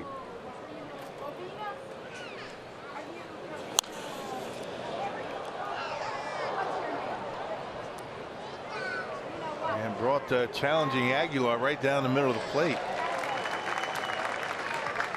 He's a little bit behind it.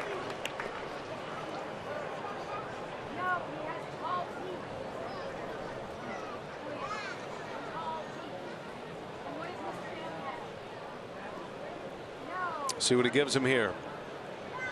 2-1. Brought deals. Aguilar takes a ball inside. Went back to the fastball.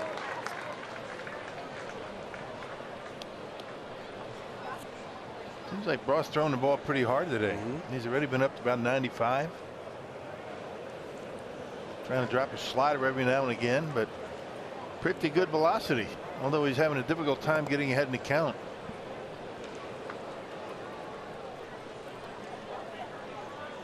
He's behind Aguilar, 3-1. And it's ball 4. The bases are loaded. Back-to-back walks. Shaw and Aguilar very patient. That's going to bring up Mike Moustakas now, and another golden opportunity for the Brewers to strike here. They've had a 5-run second inning in this one. Had a 6-run 6th inning on Friday. Justin Message, the assistant pitching coach who has taken over for Ray Searage here at the rest of the final campaign of the season.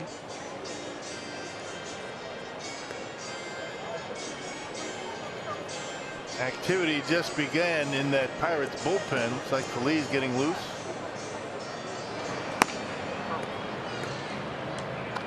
Nothing but right-handers coming up after Moustakas. Interesting. You could see Message, the pitching coach. Most pitching coaches cover their mouth. He did not, and he told his pitcher Brault 4-seamers up on Mike Moustakas.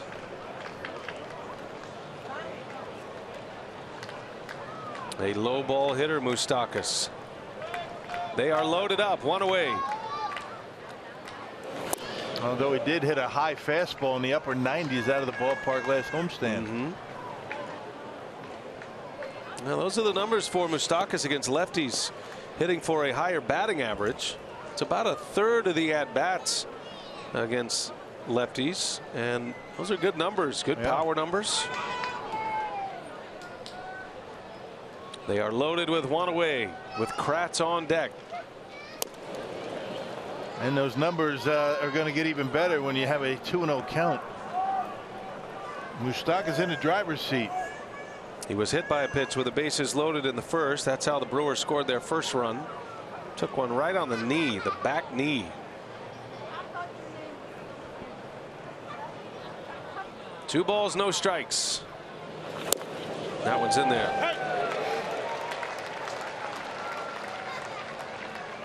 He'd like another one right down there.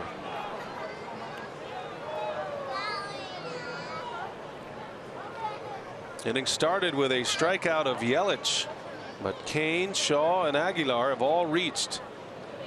2-1 to Moustakas. He's able to lay off. 3 balls and a strike. He went back to the fastball. Yeah, it's been off fastballs. You know why? It's because it was a slider from Broad that Moustakas hit out of the ballpark on Friday night.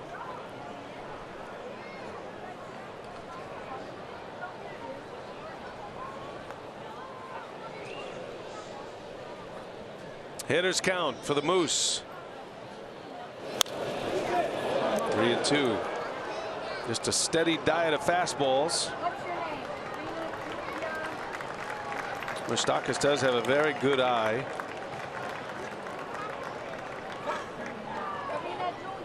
Turns into a big moment here for the Brewers. After the Pirates just scored 4 runs to get back in this game. A 7-0 lead has dwindled, and now Moustakas a chance to add on. The 3-2 pitch, and he got him. He dipped down sidearm and struck him out. All fastballs against Moustakas, and he punches him out here. The second K of the inning for Brault. All of a sudden, he finds his location. That was about as perfect a pitch as you can make. It was a strike right at the bottom of the zone on the outside corner. All fastballs, able to get him. And a double switch. Nope, just a regular pitching change is coming. Brault is out with Eric Kratz coming up. So the Brewers have them loaded. 2 outs, and their catcher at the plate. Got a new pitcher coming in.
Nothing lead at one point. Pirates score 4 in the bottom of the 5th. But Milwaukee has loaded the bases. And new pitcher coming in, Michael Feliz.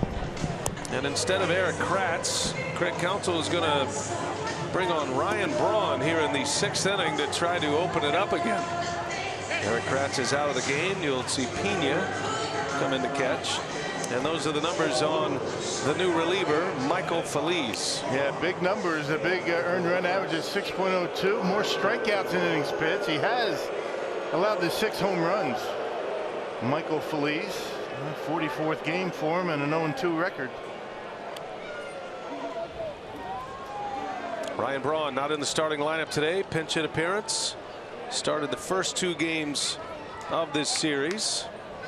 Drove in a run in the opener on Friday, and as most do now, trying to crowd Braun with the fastball. Feliz misses.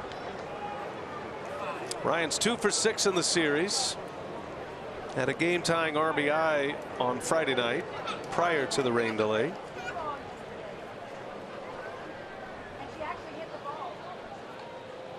The Brewers franchise home run leader all time. 2-0 the count. Yeah, Feliz has really had a tough time of it as of late. Last 21 games, he's got an earned run average near 9. Interesting choice by Clint Hurdle here in the 6th inning. Assuming that Counsell would use Braun against the lefty Brault.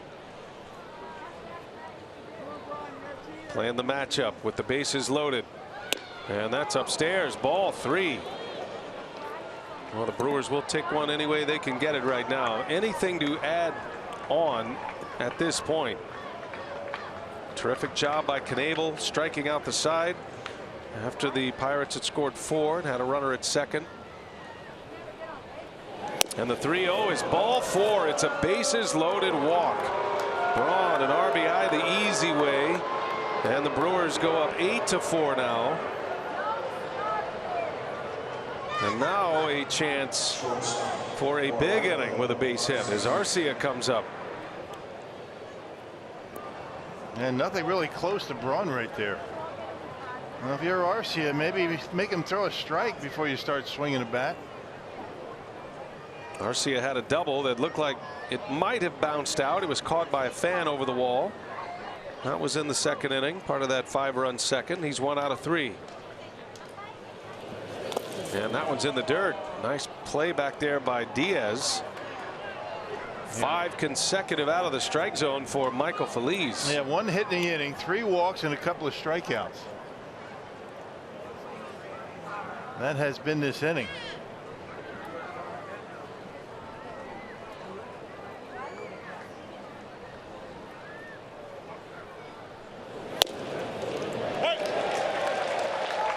And a mock cheer from the home fans as Feliz finds the strike zone for the first time.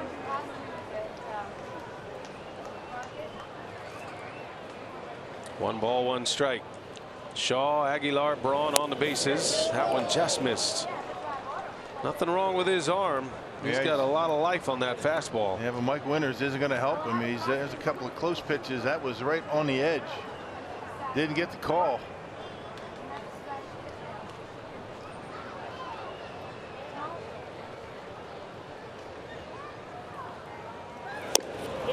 Did he go? He did not. 3-1.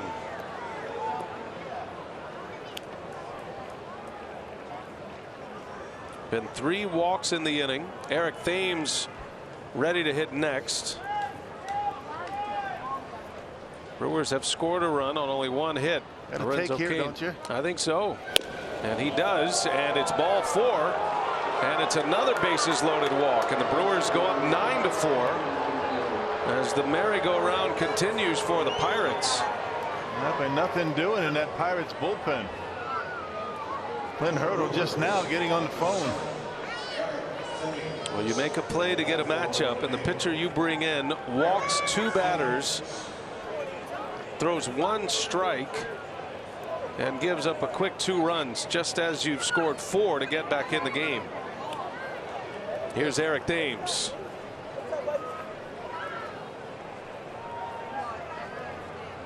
The big lefty pinch hitting with the bases full of Brewers.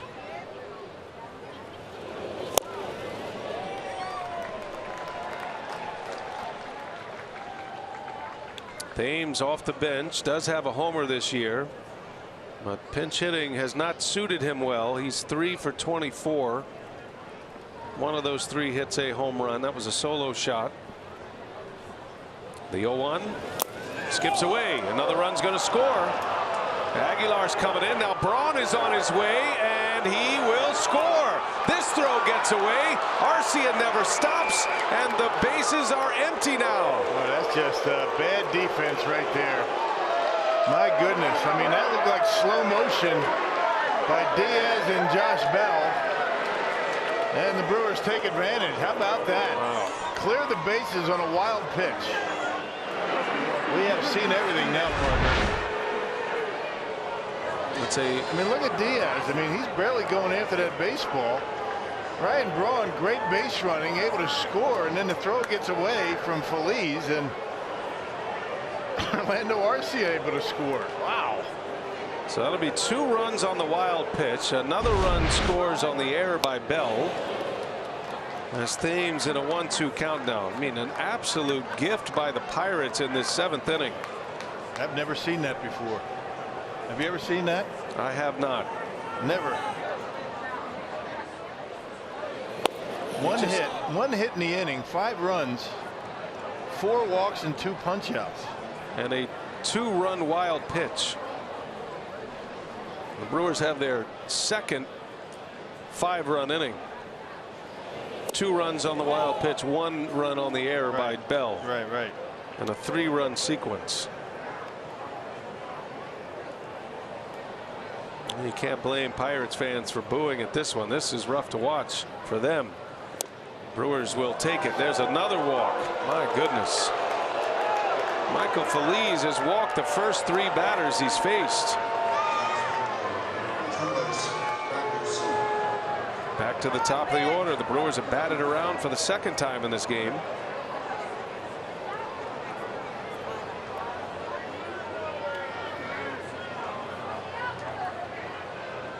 (12-4) Milwaukee.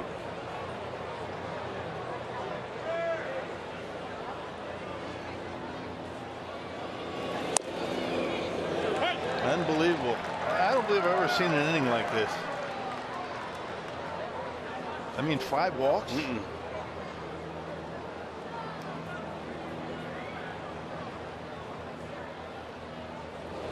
For Anderson, right to Bell, and that's going to end the inning. Well, the Pirates gift wrap one for the Brewers in the 6th. They'll take it. Been a rough year here in Pittsburgh. The Brewers now back on top by 8. 12-4 Milwaukee.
How about 2 5-run innings? Brewers hit their way to the first one, but the Pirates give one away in the 6th.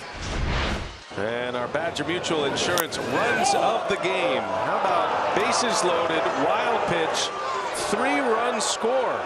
2 on the wild pitch, 1 on the error by Bell. Actually, you could give that error to the pitcher. That shouldn't be an error on Bell. That was a pretty good throw.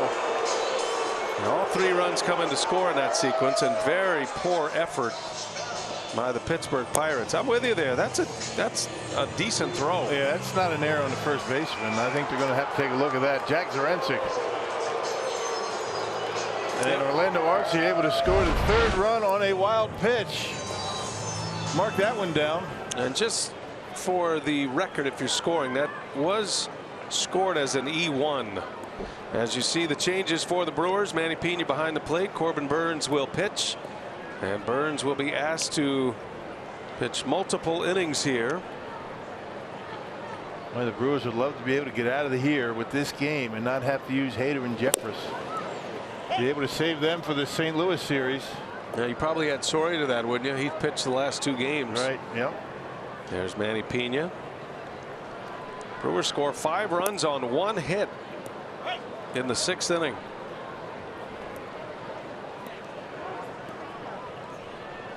Josh Bell.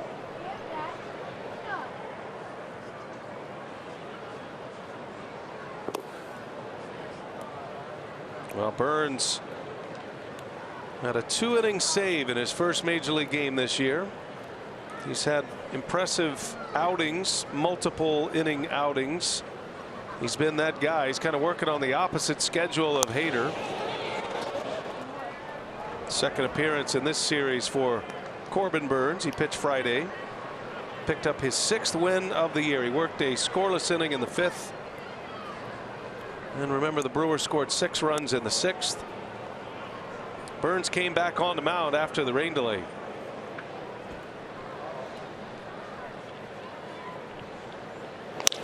On the ground to second base, Travis Shaw out in the grass, and there is out number 1. Yeah, Brewers bullpen continues to be solid. I mean, they had their struggles there for a while. They maybe had about a 10-day stretch where they got hit up a little bit, but they have been terrific last 18 games. I mean, incredible stuff, each and every one of them.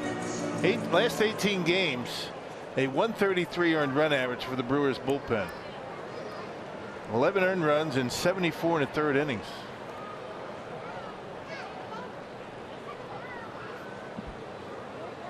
One away for Burns.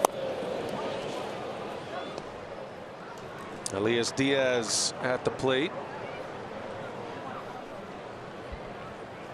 Well, the strikeouts are high with the bullpen. Yet more strikeouts than innings pitched, a lot more. Opponent's batting average around 170 during that time. Corey Knebel continues to be a story. He has not allowed a run since returning from AAA. He's got 11 consecutive scoreless appearances now. He's only given up 2 hits in 11 innings since coming back. Came in with a man at second base, nobody out, and struck them all out. Struck out 3 guys.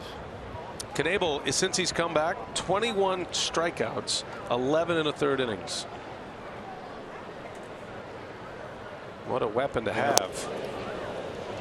Curveball's back for him, that's for sure. And that really was the only issue for Corey. Couldn't get that curveball, couldn't land it for strikes. Guys sitting all over the fastball. Corbin Burns, on the other hand, has always had that slider working for him. And a big fastball as well. That one at 97 misses. 3-2 the count.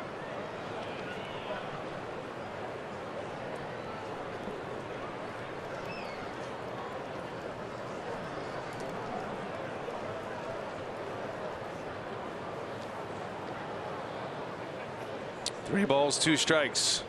Burns, and a swing and a miss. Diaz can't catch up to that 97-mile-an-hour fastball, and there are 2 outs. Burns with his first K. And that's the thing. He's got enough behind the fastball to be able to get it by hitters even when they're looking for it, especially when he gets it up in his zone. Like that, right down the middle, upstairs, 97. The big swing comes up empty. Explosive fastball. Goes right back to the heat and hits the edge for strike 1. Burns just painting with that fastball right now. Luplow had a single as part of that 4-run 5th.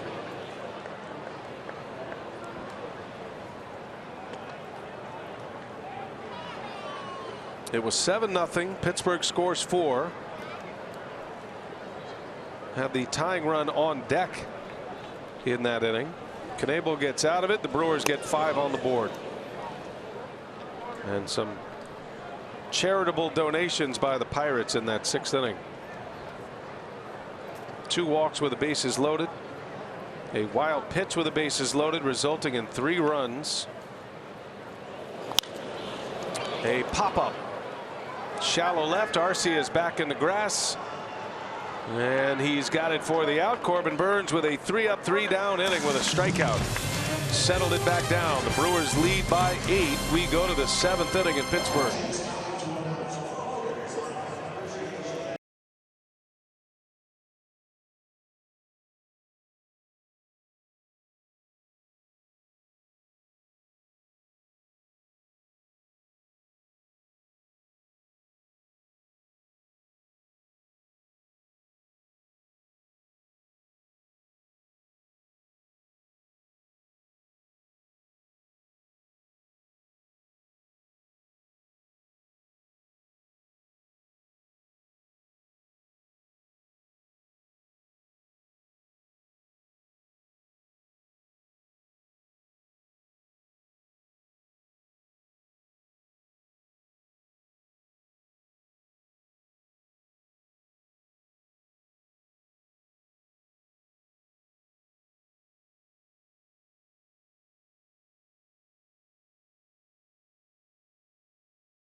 4th in the 7th inning. He's got a couple of hits today. He's on the Powerball home run leaderboard. He's actually just one behind Aguilar now. Yelich hit number 32 in the 2nd inning.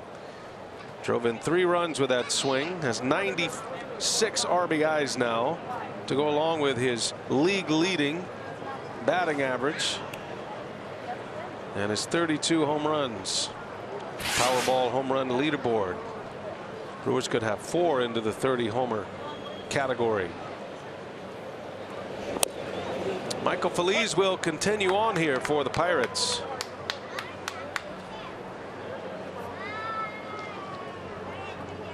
Yelich batting for the 5th time, and that hit him. Yeah, just what we need, right? Yelich hit in the elbow. Yeah, we need that.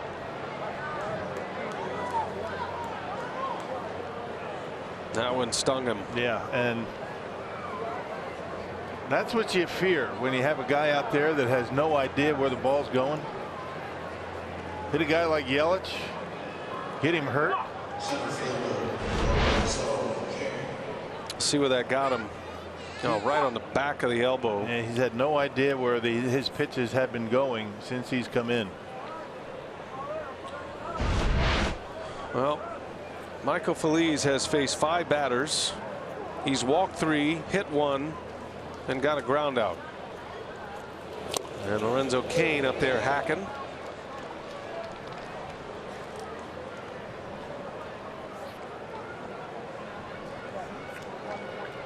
You had Holmes' first game of the series drill Kratz. And now Yelich. Of course, I don't think either one of them were intentional.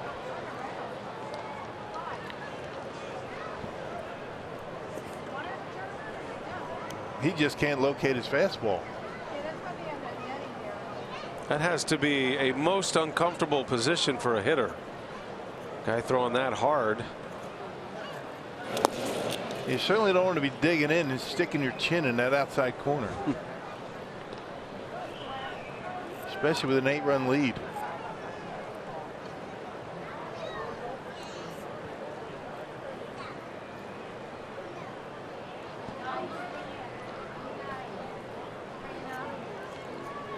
Yelich a lead man on here for Cain.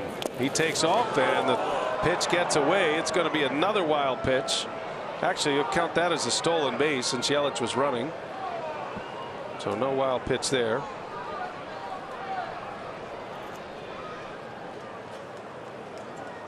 Yelich having a big year in the stolen base category as well. He's a 30-20 performer this year. Well, they were holding him on, so I guess if they're holding you on, you take off. They're playing behind you with an 8-run lead. You better not run. Here's the 2-2. Inside ball 3. Did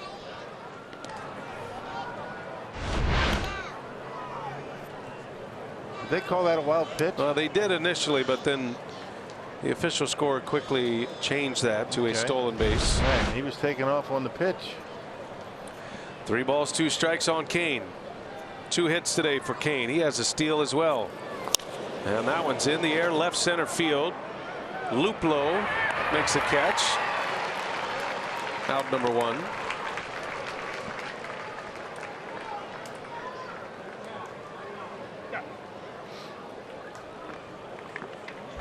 Second baseman, Travis Shaw. Josh Harrison knows all about getting hit with pitches. Amongst league leaders every single year when he's healthy.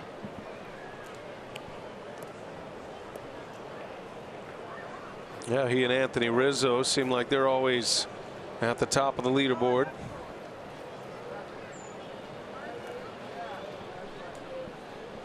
Travis Shaw now with a runner at second and Yelich.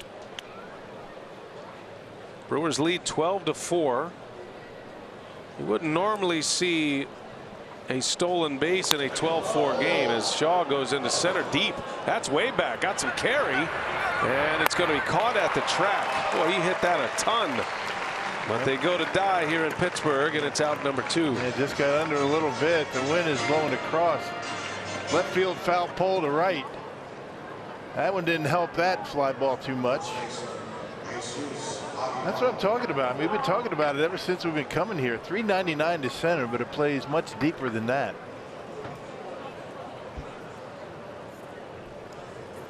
Just doesn't carry gap to gap out here. Here is Aguilar.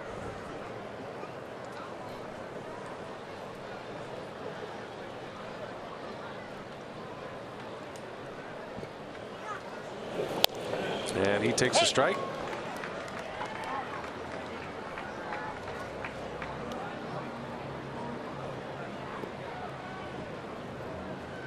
It's been a crazy game this afternoon. Brewers were rolling, had a 7-0 lead. Wade Miley had faced the minimum through 4. Looked like it was going to be a walk in the park, but then Miley couldn't get an out in the 5th inning. There was a costly error in that inning. First time he's allowed more than 3 earned runs in a start. Had to bring on Knebel, the closer for the starter, as Craig Counsell calls him, and he did just that. He quieted that inning down quickly, struck out the 3 batters he faced, and then the Brewers got 5 runs in the 6th. So they went from 7-0 up to now an 8-run lead after their second 5-run inning. 1-2 pitch. Aguilar, a little slow roller. Coming in is Mercer, and he makes a play to end the inning. After Yelich hit by a pitch to start it, he is left stranded at second base. Time now for PNC Park's presentation of God Bless America on this September Sunday in Pittsburgh, Pennsylvania. Enjoy.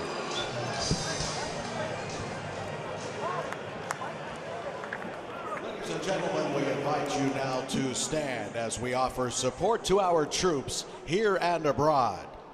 Here to lead us with God Bless America is Jill Simmons.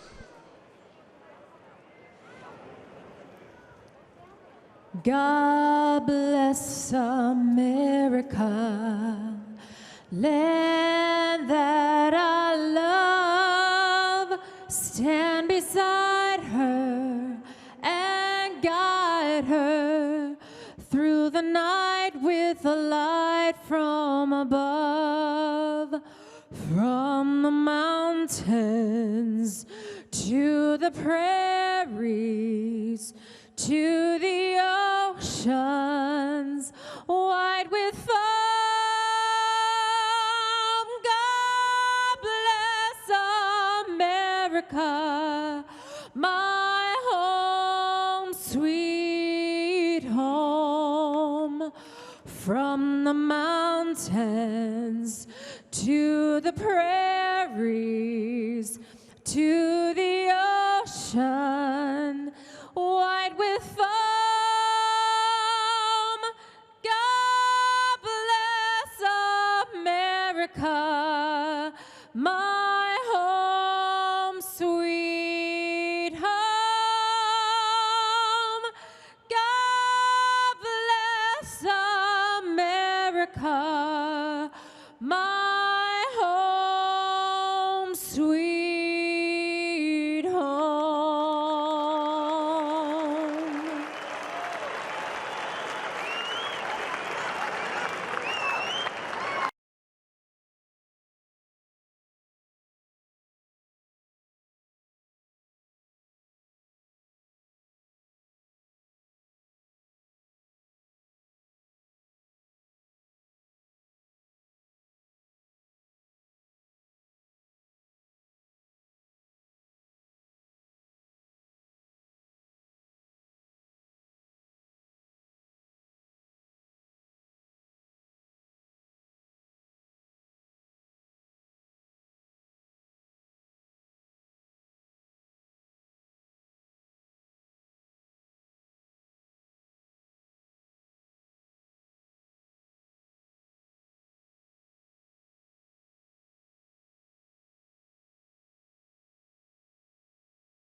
28th through Sunday the 30th.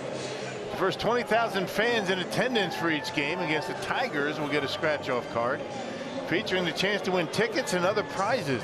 So come on out and join us. Could be 3 important games at the ballpark next weekend.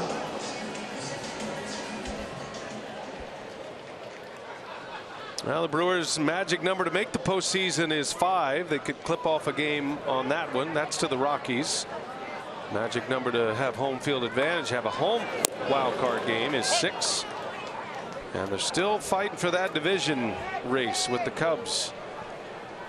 Brewers make a bunch of changes here in this Pittsburgh 7th inning. They got Jordan Lyles on the mound. Tightening up defensively with an 8-run lead. Perez will take over at second base. And that's going to move Travis Shaw to first. This is the Brewers' best defensive unit. Aguilar out of the game. And a ground ball. Arcia ranging over. He cuts it off and makes the play for out number 1. Yeah, Jordan Lyles getting an opportunity here today. Yeah, last pitched on Tuesday against the Reds and tossed a 3-up, 3-down inning. That included a couple of strikeouts. Has made 6 straight scoreless appearances as Jordan Lyles. He's done a good job. He's pitched in the role that no pitcher really wants to be in, but it's an important one. Trying to get outs in a game where you have a sizable lead, or if you're down a bunch of runs. The long man, been a starter with the Padres. Started with the Houston Astros. And you figure Craig Counsell is going to look for at least a couple innings out of him, maybe. You never know. Other guys, maybe he'd like to get an inning.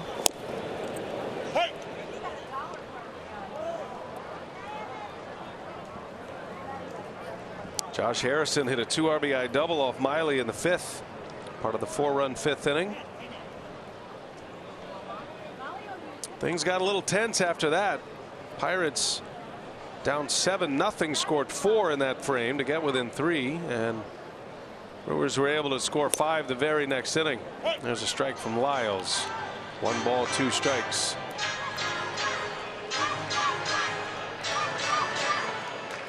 Cubs are up big on the White Sox, 6-1. That game's in the 7th. White Sox did take 1 from him. Won the first one. Friday night, Friday afternoon, whenever it was. St. Louis has added to their lead too. They lead big over the Giants. They're going to sweep San Francisco. They just scored 5 runs in the 6th inning. Cardinals lead 7-0. So if everything hangs up the way it is right now, Brewers would be 2 games up on the Cardinals with 6 to play and 3 against St. Louis starting tomorrow. Man, some drama. Yeah, you win that series and you can pretty much feel good that you're going to have that first wild card spot, right? I mean, 2 out of 3 from the Cardinals. That puts you 3 up with 3 to go. Strikeout for Lyles, 2 up, 2 down here in the 7th. That's all you can ask at this point. Win series, and the Brewers have done a fabulous job of that for a nice long stretch now. The only hiccup was against the Pirates back at home last week. Well, if every team you're playing or you're dealing with in the for the postseason bid wins out, which is unlikely but could happen, if the Brewers win these series, they'll be in the postseason. Simple as that. There's a pop up to Shaw, and Lyles does a good job. Tidy work. 3 up, 3 down in the 7th inning. Brewers' magic number to make it to the postseason is 5. Could go to 4 with a win today.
And what a performance by the Cardinals. They got that walk-off yesterday, had a comeback win on Friday night, and they're rolling against the Giants today. The Brewers' next opponent, St. Louis. But a Brewer win today, and they would maintain their spot ahead of the Cardinals in the wild card race with one win in that series. As much as you'd like to take series, these wins are so valuable now. Dovydas Nevrauskas on the mound for the Pirates. Closing the book on a rough outing for Michael Feliz. Yeah. He pitched an inning, gave up 2 runs, 1 earned on 3 walks. 2 of those walks coming with the bases loaded.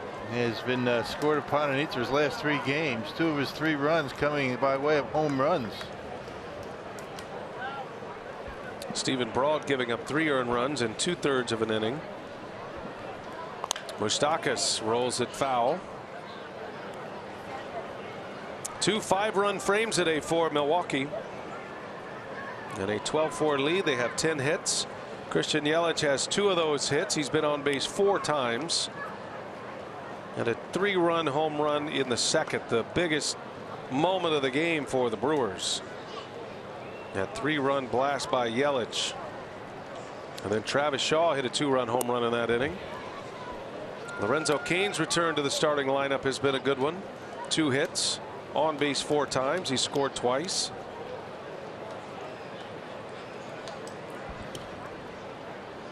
And the base on ball is a big part of what's been going on today, to say the least. Now the Brewers with 8 walks today as an offense.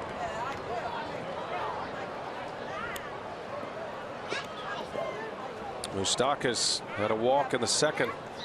8 walks and 2 batters hit by pitches. 10 base runners without a hit.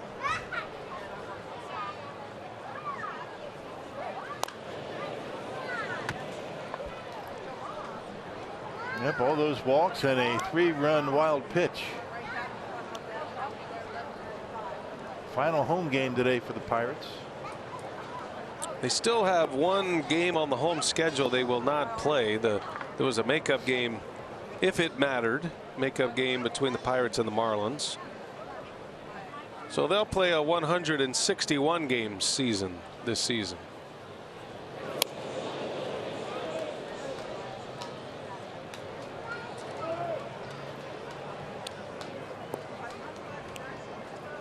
The Lithuanian native Nevrauskas. Yeah, Pirates have not been officially eliminated from the wild card yet. This could do it. 7 back.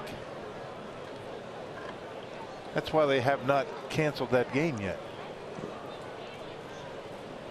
Still in the books. Moustakas drives one to right, way back, and it is gone up to the top row of the bleachers. Yeah, and a Robin Yount jersey. Nice catch up there, sir. 28th home run of the year for Moustakas. 3rd home run of the game for the Brewers. It is 13-4. Yep, and the home run problems continue for Nevrauskas. A bomb by Moustakas. Fastball looked like a cutter inside, and he popped those hips open, kept it fair, and nearly hit out of here just like Shaw. Didn't mislead going over everything by too much. Inching his way closer to 30 is Moustakas, number 28. His 8th as a Brewer, gives him 91 RBIs. 2 hits, a walk, hit by pitch. A couple of RBIs today for Mike Moustakas. Manny Piña's first at bat, a roller to 3rd. There's out number 1.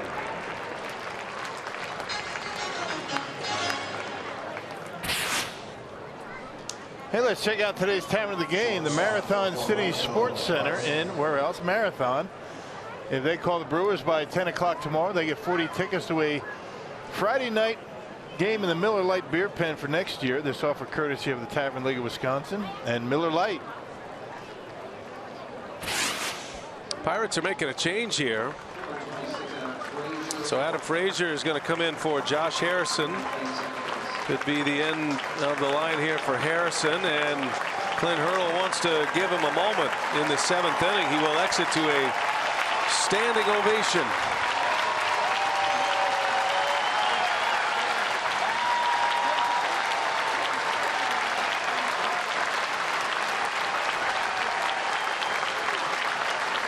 Nice gesture by Clint Hurdle.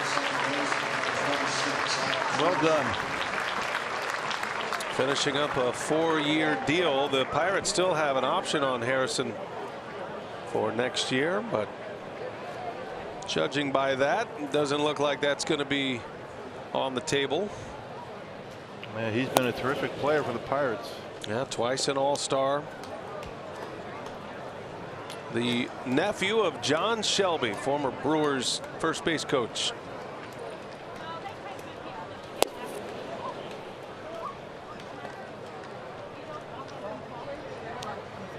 Harrison, a big part of their resurgence. The Pirates 20 years without a postseason appearance, and then they made it 3 consecutive years starting in 2013.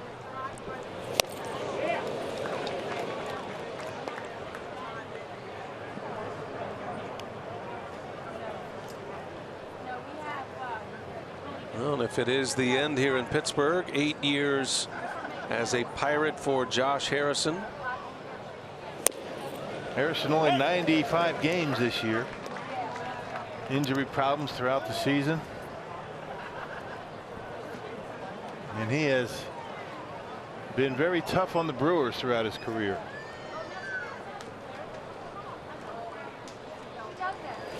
Arcia fouls it back.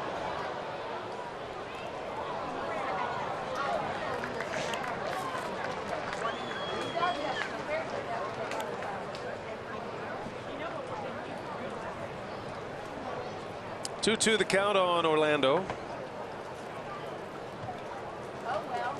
Moustakas with a home run here in this 8th inning.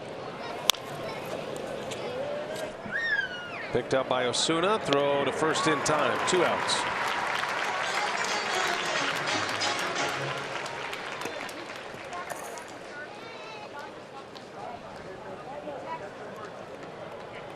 Or rather Kramer. I said Osuna. Beg your pardon. And here comes Newman, and same deal here for Jordy Mercer. Looks like the end of his Pirates career, and a favorite Pirate may have played his last game in this ballpark.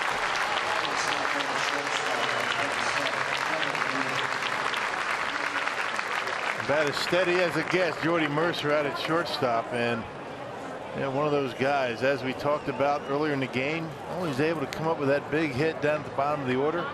Just when you think you're out of an inning, Jordy Mercer coming up with a base hit. He suffered that gruesome broken leg in Milwaukee, that collision with Carlos Gomez at second base.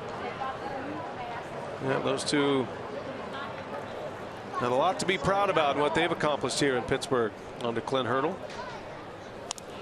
Hernan Perez batting for the first time.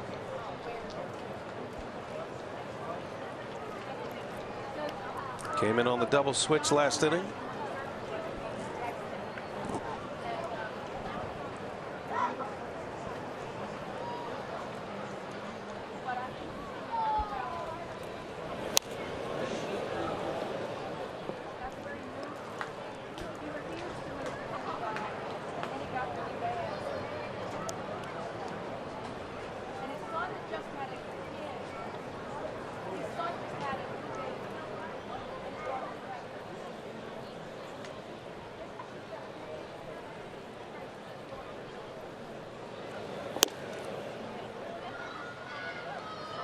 One and two to Perez. Brewers will head to St. Louis after this one. 3-game series, a showdown series with the Cardinals. Cardinals have the Brewers and the Cubs to finish their schedule in the regular season. Their last 3 games will be at Wrigley Field. And you hope those games mean something to the Cubs and the Cardinals both. That means the Brewers are playing good baseball and have not clinched the division.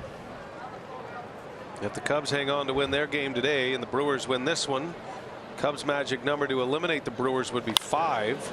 Perez hits it high and deep to right. This is Osuna, and he's got it to end the inning.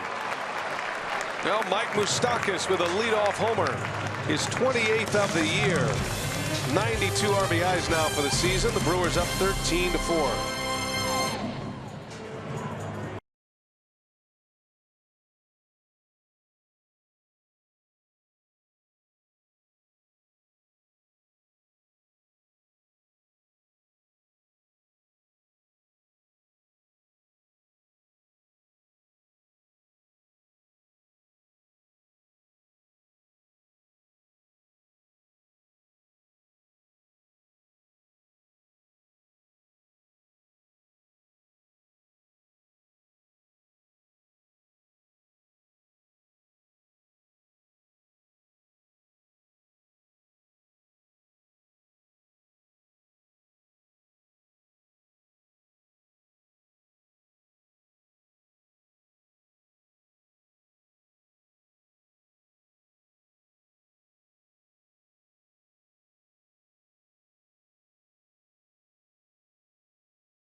All right, Dario, thanks. Brewers have this one where they want it, and Jordan Lyles continues his second inning of work. Worked to 3 up, 3 down, 7th. Brewers do make some changes. They get Kane and Yelich out of the game. Keon Broxton comes in to play center field. Domingo Santana is now in right field, which moves Curtis Granderson over to left. Today's attendance is 20,620. There's Granderson. 623. Season home attendance. 13-4 as Lyles hits Moran. 65,316. And a lead man on here in this 8th inning.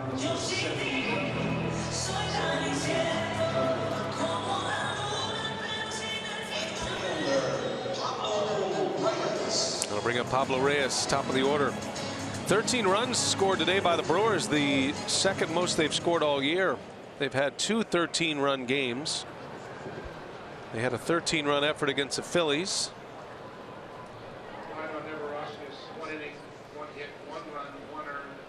This would actually be their third 13-run game. Had one against the Phillies and the Reds. They had a 17-run game against the Mets earlier this year. That is their high water mark. That 13-run effort they had against the Phillies as Reyes sends that one deep. Broxton on the run. Broxton at the wall, and he's got it. Guy's something else. Moran hustling back to first. The throw comes in late. Right into the game, and look at the play he's able to make. That guy, he can run him down.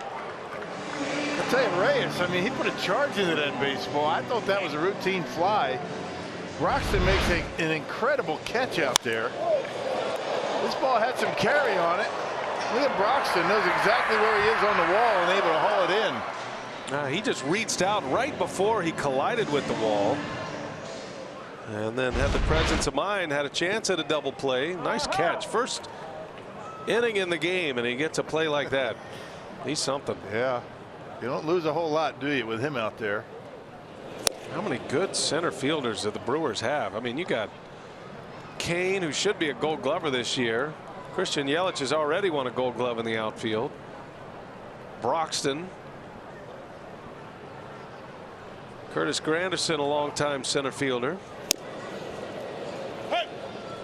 Don't put him in that defensive class this year, but I tell you got 3 players right now who can play center field about as good as anybody. Yeah.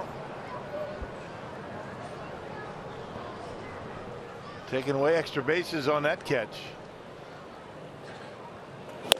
Swing and a miss, and a strikeout for Lyles.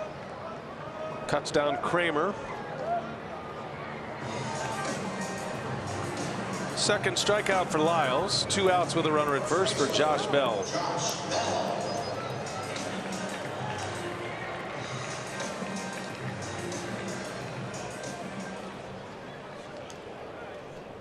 Pirates will finish their season in Cincinnati. They'll have 4 against the Cubs starting tomorrow, and then 3 in Cincinnati. 7 games left on their schedule. Bell on the first pitch, a fly ball to left. Granderson is there. Jordan Lyles with 2 scoreless, and that sends us to the 9th. The Brewers out in front 13-4 as we go to the last frame.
To 4 as we head to the 9th.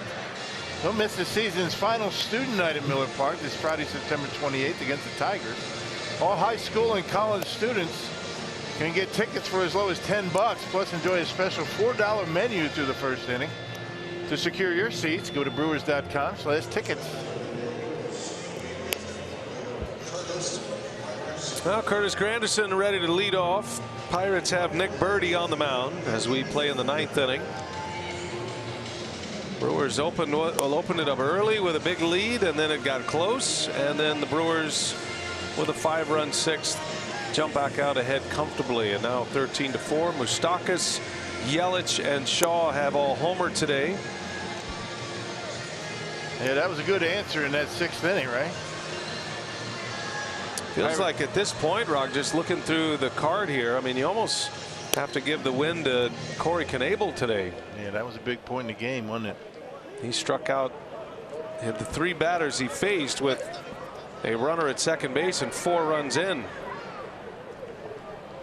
Yeah, rest of the time after that 5-run 6th, I mean, it's pretty much smooth sailing for the rest of the bullpen.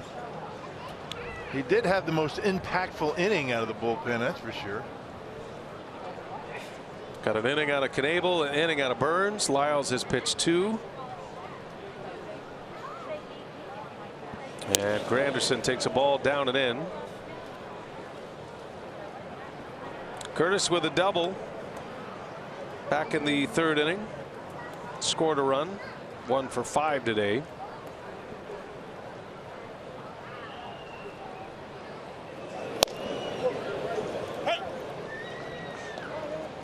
Well, because the Brewers stretched it out, they are going to, barring a 9th inning rally by the Pirates, they're going to be able to get to St. Louis with a full and fresh bullpen.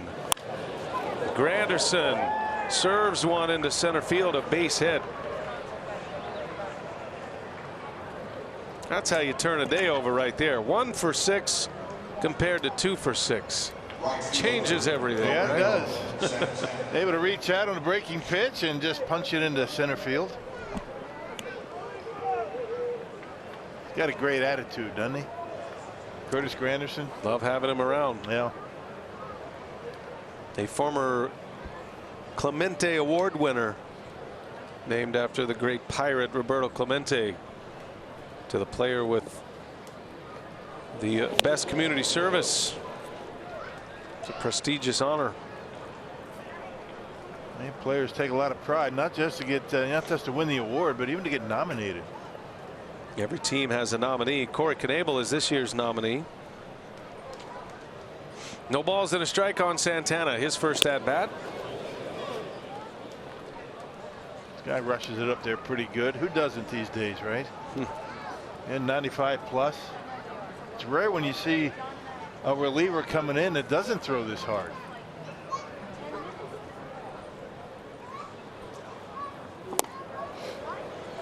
Nasty slider. Well, now you have to hope the Pirates get hot after this next inning. See if they can rip off, I don't know, 6 or 7 in a row, huh? How about winning the series in Chicago? Are we going to get greedy and win all 4? Yeah, 4-game series against the Cubs at Wrigley. 3 out of 4, that'd be nice. Pirates have been playing great baseball. Coming into this game today, they had won 12 of 16. They did win 11 in a row in July. And then things fell apart for them. Seemed like right after they acquired Chris Archer. There's a called strike 3. Santana is rung up. Out number 1. Archer will get the ball Tuesday night against Mike Montgomery at Wrigley Field. So the Pirates will have Jamison Tyone, Chris Archer, Ivan Nova, and Trevor Williams. They're going to go with their best 4 pitchers against the Cubs at Wrigley. Tomorrow it's Tyone against Cole Hamels.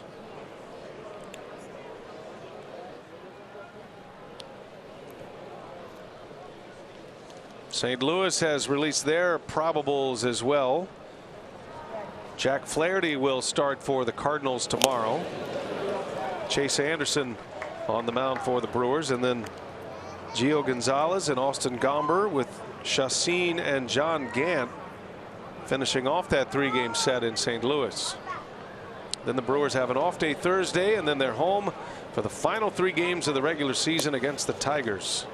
Yeah, still another off day for the Brewers. Nice schedules they've had, August and September.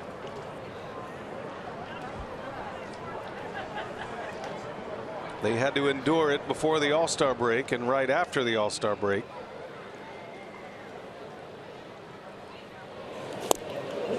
Now, Brewers could realistically be sitting at the top of the standings with the best record in the National League, minus that 5-game losing streak here in Pittsburgh right before the break.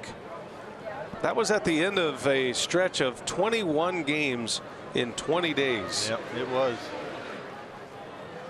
There's some close games in there, but the Pirates able to come on top in all 5. Unusual 5-game sweep. Birdie strikes out Broxton for out number 2. Well, the Brewers come back here, and looks as though they're going to win 2 out of 3. That's what it looks like on the Miller Lite What's on Tap. 6:30 airtime tomorrow and Tuesday, and then Wednesday 5:30 airtime. Game starts an hour earlier. Some pretty good earned run averages up on that graphic. Cardinals pitching is the reason they are back in the picture and in the wild card spot. They've had a great run in the second half. New manager Mike Schilt, who was given a 3-year deal, replacing Mike Matheny. Anderson needs a big start tomorrow for the Brewers.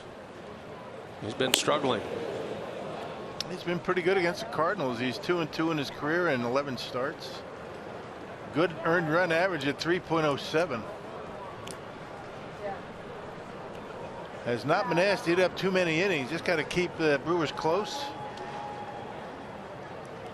and turn it over to the bullpen. That's kind of been the formula for Craig Counsell. Although he would have liked a lot longer start from Miley today.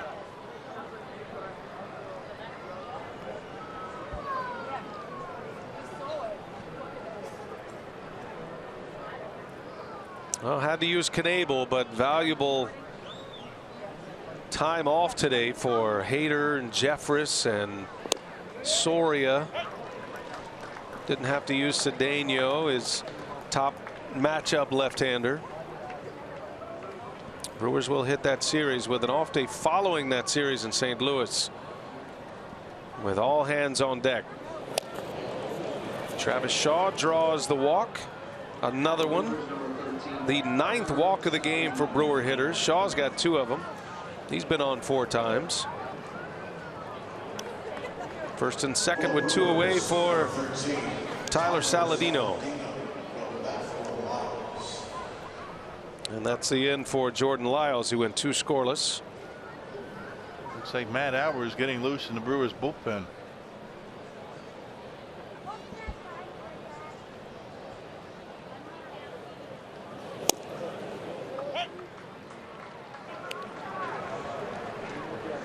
Been a while for Matt Albers.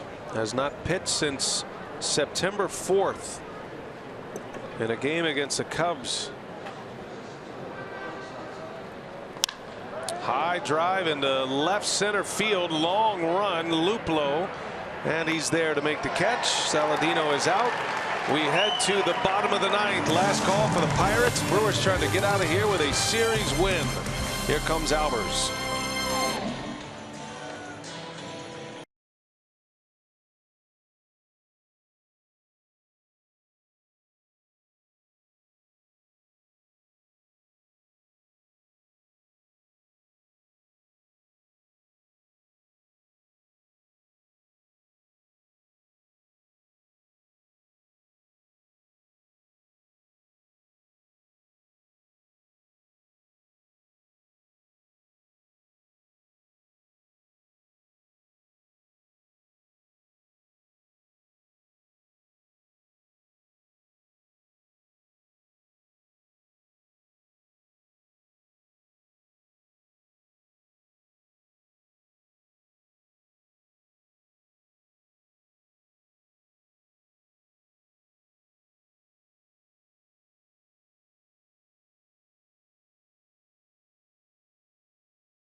Powder blue making the catch at the top row on that Moustakas blast. That was the 13th run. Big lead for the Brewers.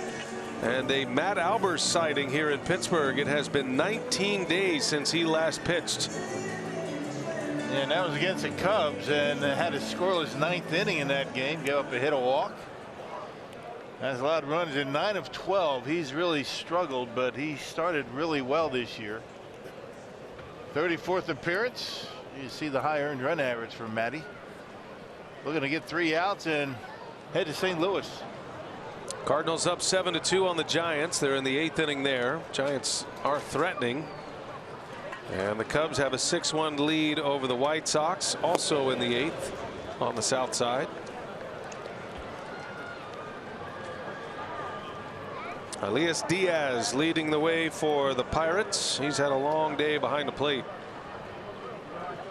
You got 3 wild pitches. There's been a ton of pitches in the dirt. 9 walks for the Brewers. Anything going on in Colorado yet? Or I should say Arizona. No score. 2nd inning. Need the Rockies to lose. They've been playing some pretty good ball. Yeah, they've got their best pitcher on the mound today, Kyle Freeland. Bottom of the 2nd from Arizona. Zach Godley pitching for the Diamondbacks. Brewers with 3 more outs cut their magic number to 5 on the Cardinals for home field for the wild card game. They would cut it to 4 over the Rockies to make the postseason. And of course, the Rockies lost today. They would go to 3. Just get there.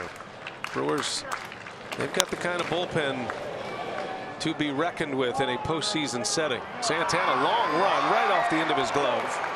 Foul ball.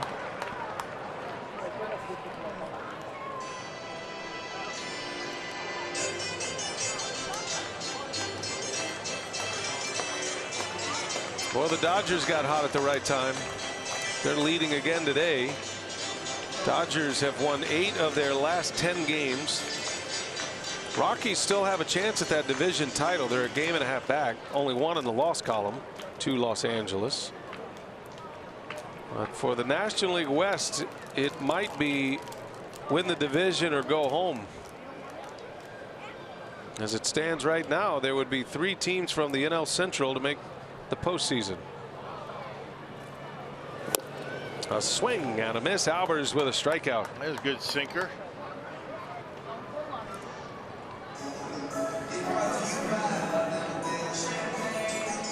Say if Albers can get that sinking fastball back. I don't know if there's enough time in the schedule to get back into a leverage role, but that's what's been missing for him. Yeah.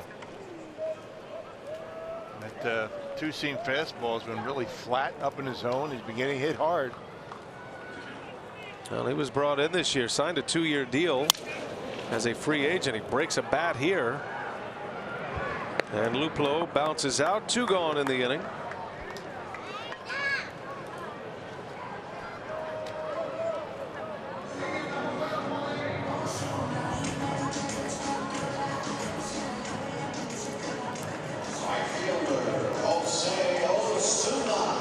And the last call for the Pirates, Jose Osuna.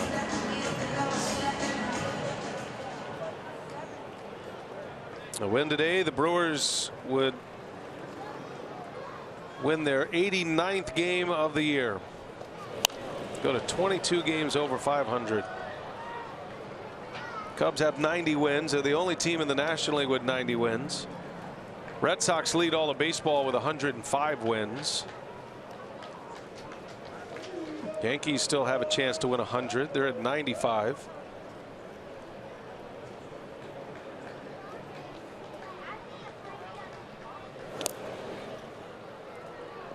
Brewers still have the 2nd best record in the National League. Right behind the Cubs, and then the Braves are a half a game behind the Brewers for best record. Braves have clinched their division, did that yesterday.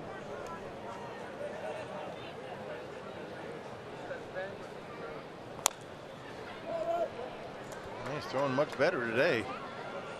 Keeping that ball down. He's got some pretty good late movement on that fastball. And throwing strikes. 8 pitches, 6 strikes, 2 quick outs. Pirates down to their last strike. 1 and 2 from Albers, and it's in the dirt. Well, the Pirates are going to win the season series this year. 12 Pittsburgh wins this season. Go to 12-7. But the Brewers will win the final series of the season, the most important, when they needed it, especially after a tough loss last night, 3-0. They were shut out last night. Able to come back and have 2 big innings, 2 5-run innings.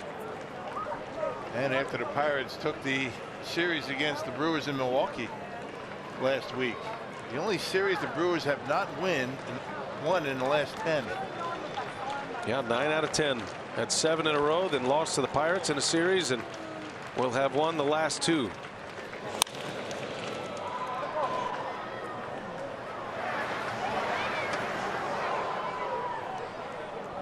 Yep, 9 out of 10 series wins. 1 sweep in there. They swept the Giants at home in that stretch. They win 2 more series and things are going to be all right. Yep, you'll be in for sure.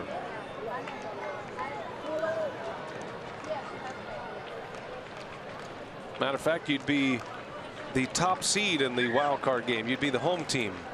Wild card 1 with 2 more series wins. Brewers have not been to the postseason since 2011. That was a division winning team under Ron Renicky with Zach Greinke and company, MVP Ryan Braun and Prince Fielder. Eventually lost in the NLCS to the Cardinals that year. Been a long drought though, 7 years. 2-2 and a swing and a foul, and Osuna's hanging in there. Not quite ready for the home schedule to be over. Pirates draw 20,000 today. Around 1.5 million at the gate this season. Brewers up over 2.7 million this year. Incredible, right? Another good job by the fans this year in Milwaukee. Another 2-2 pitch. Doesn't bite on this one.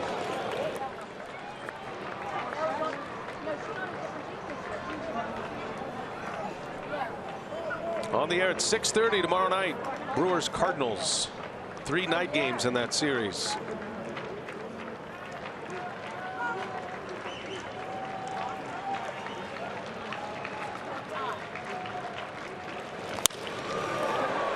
Base hit. She's not over yet. Osuna with a good battle, not giving away an at-bat, and comes up with a single. You respect that? Yep. Well, I didn't want to walk him, so he gave him a pitch to hit, and he obliged with a line drive into center.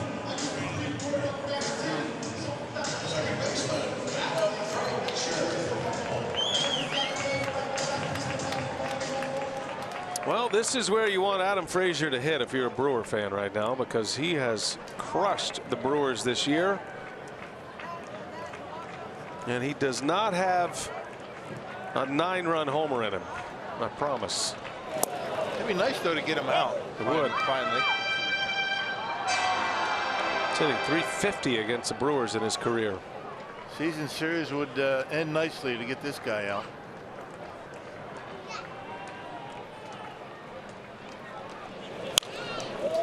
Quickly 0-2. Thanks to our great crew here in Pittsburgh. Always enjoy coming to Pittsburgh, and got some good friends here that work with us. Camera guys and audio guys up here in the booth. See a lot of them every year, don't we? They see a lot of us. Yeah. We feel bad for them for that. Appreciate all the hard work.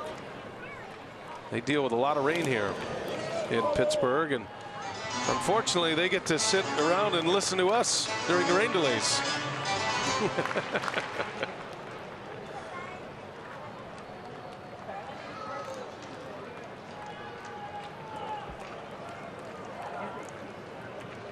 Yeah, I got a good crew here. Can't teach people to care. Right. They do care here in Pittsburgh. Great sports scene here. Penguins will be getting started. Of course, the Steelers are the headliner right now. It's a fly ball slicing into foul territory, and it's going to fall. And this one continues. Those are the kind of little pop-ups there. You just you hold your breath. It's an injury waiting to happen. I think everybody was smart in that. Yeah. In that pursuit. Three guys going at full speed at each other. And making a fan. Walking out of here with a souvenir. Yeah, look what I got. I'm going to throw it. Yeah, I'm going to throw this ball. Where should I throw it? Yep, got to get the picture. That's what it's all about. At the end of the day. Frazier is going to send one out of here. This guy, man. Stay hot, Adam Frazier. Yeah, maybe do that against the Cubs. 2-run home run for Frazier makes it 13-6. His 4th career home run for Frazier in just his 12th game. Should have left Josh Harrison in the game. Fastball up, only 91, and he turns on it. Guy can hit. Yeah, give him that.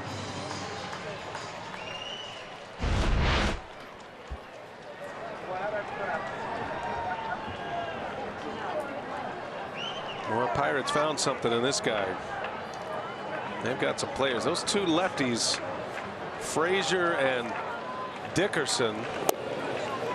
And then you add Polanco, got the switch hitter Bell. They've got some pieces to build around here in Pittsburgh. They've got a chance to be good. We came on the air and I said, it's really nice not to have to deal with those two guys. Yeah, one at bat, okay, with a 9-run lead. You don't, at least you don't have to try and get him out, 4 times a piece. Guys can rake.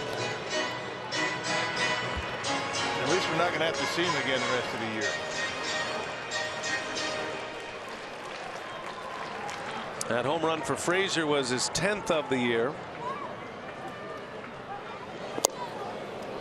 1-2 the count. Matt Albert is 1 strike away from having a clean inning. Just been that kind of year for him. Well, he actually started off really well. And then it's been a mess in the second half. 1-2.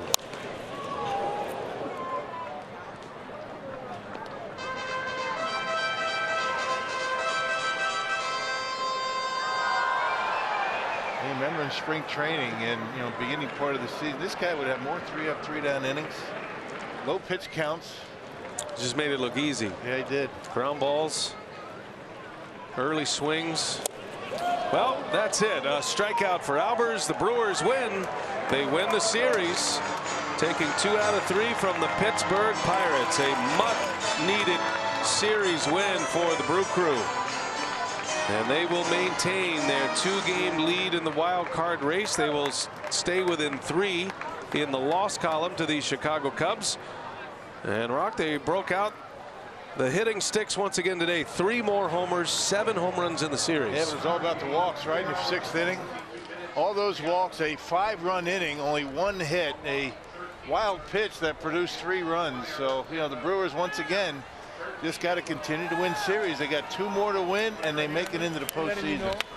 Shaking hands at PNC Park. Just their 3rd win of the year in this venue. And now ready to hit the road to St. Louis. Time for Brewers Live. Let's send it to Dario Melendez in our Fox Sports Wisconsin studios.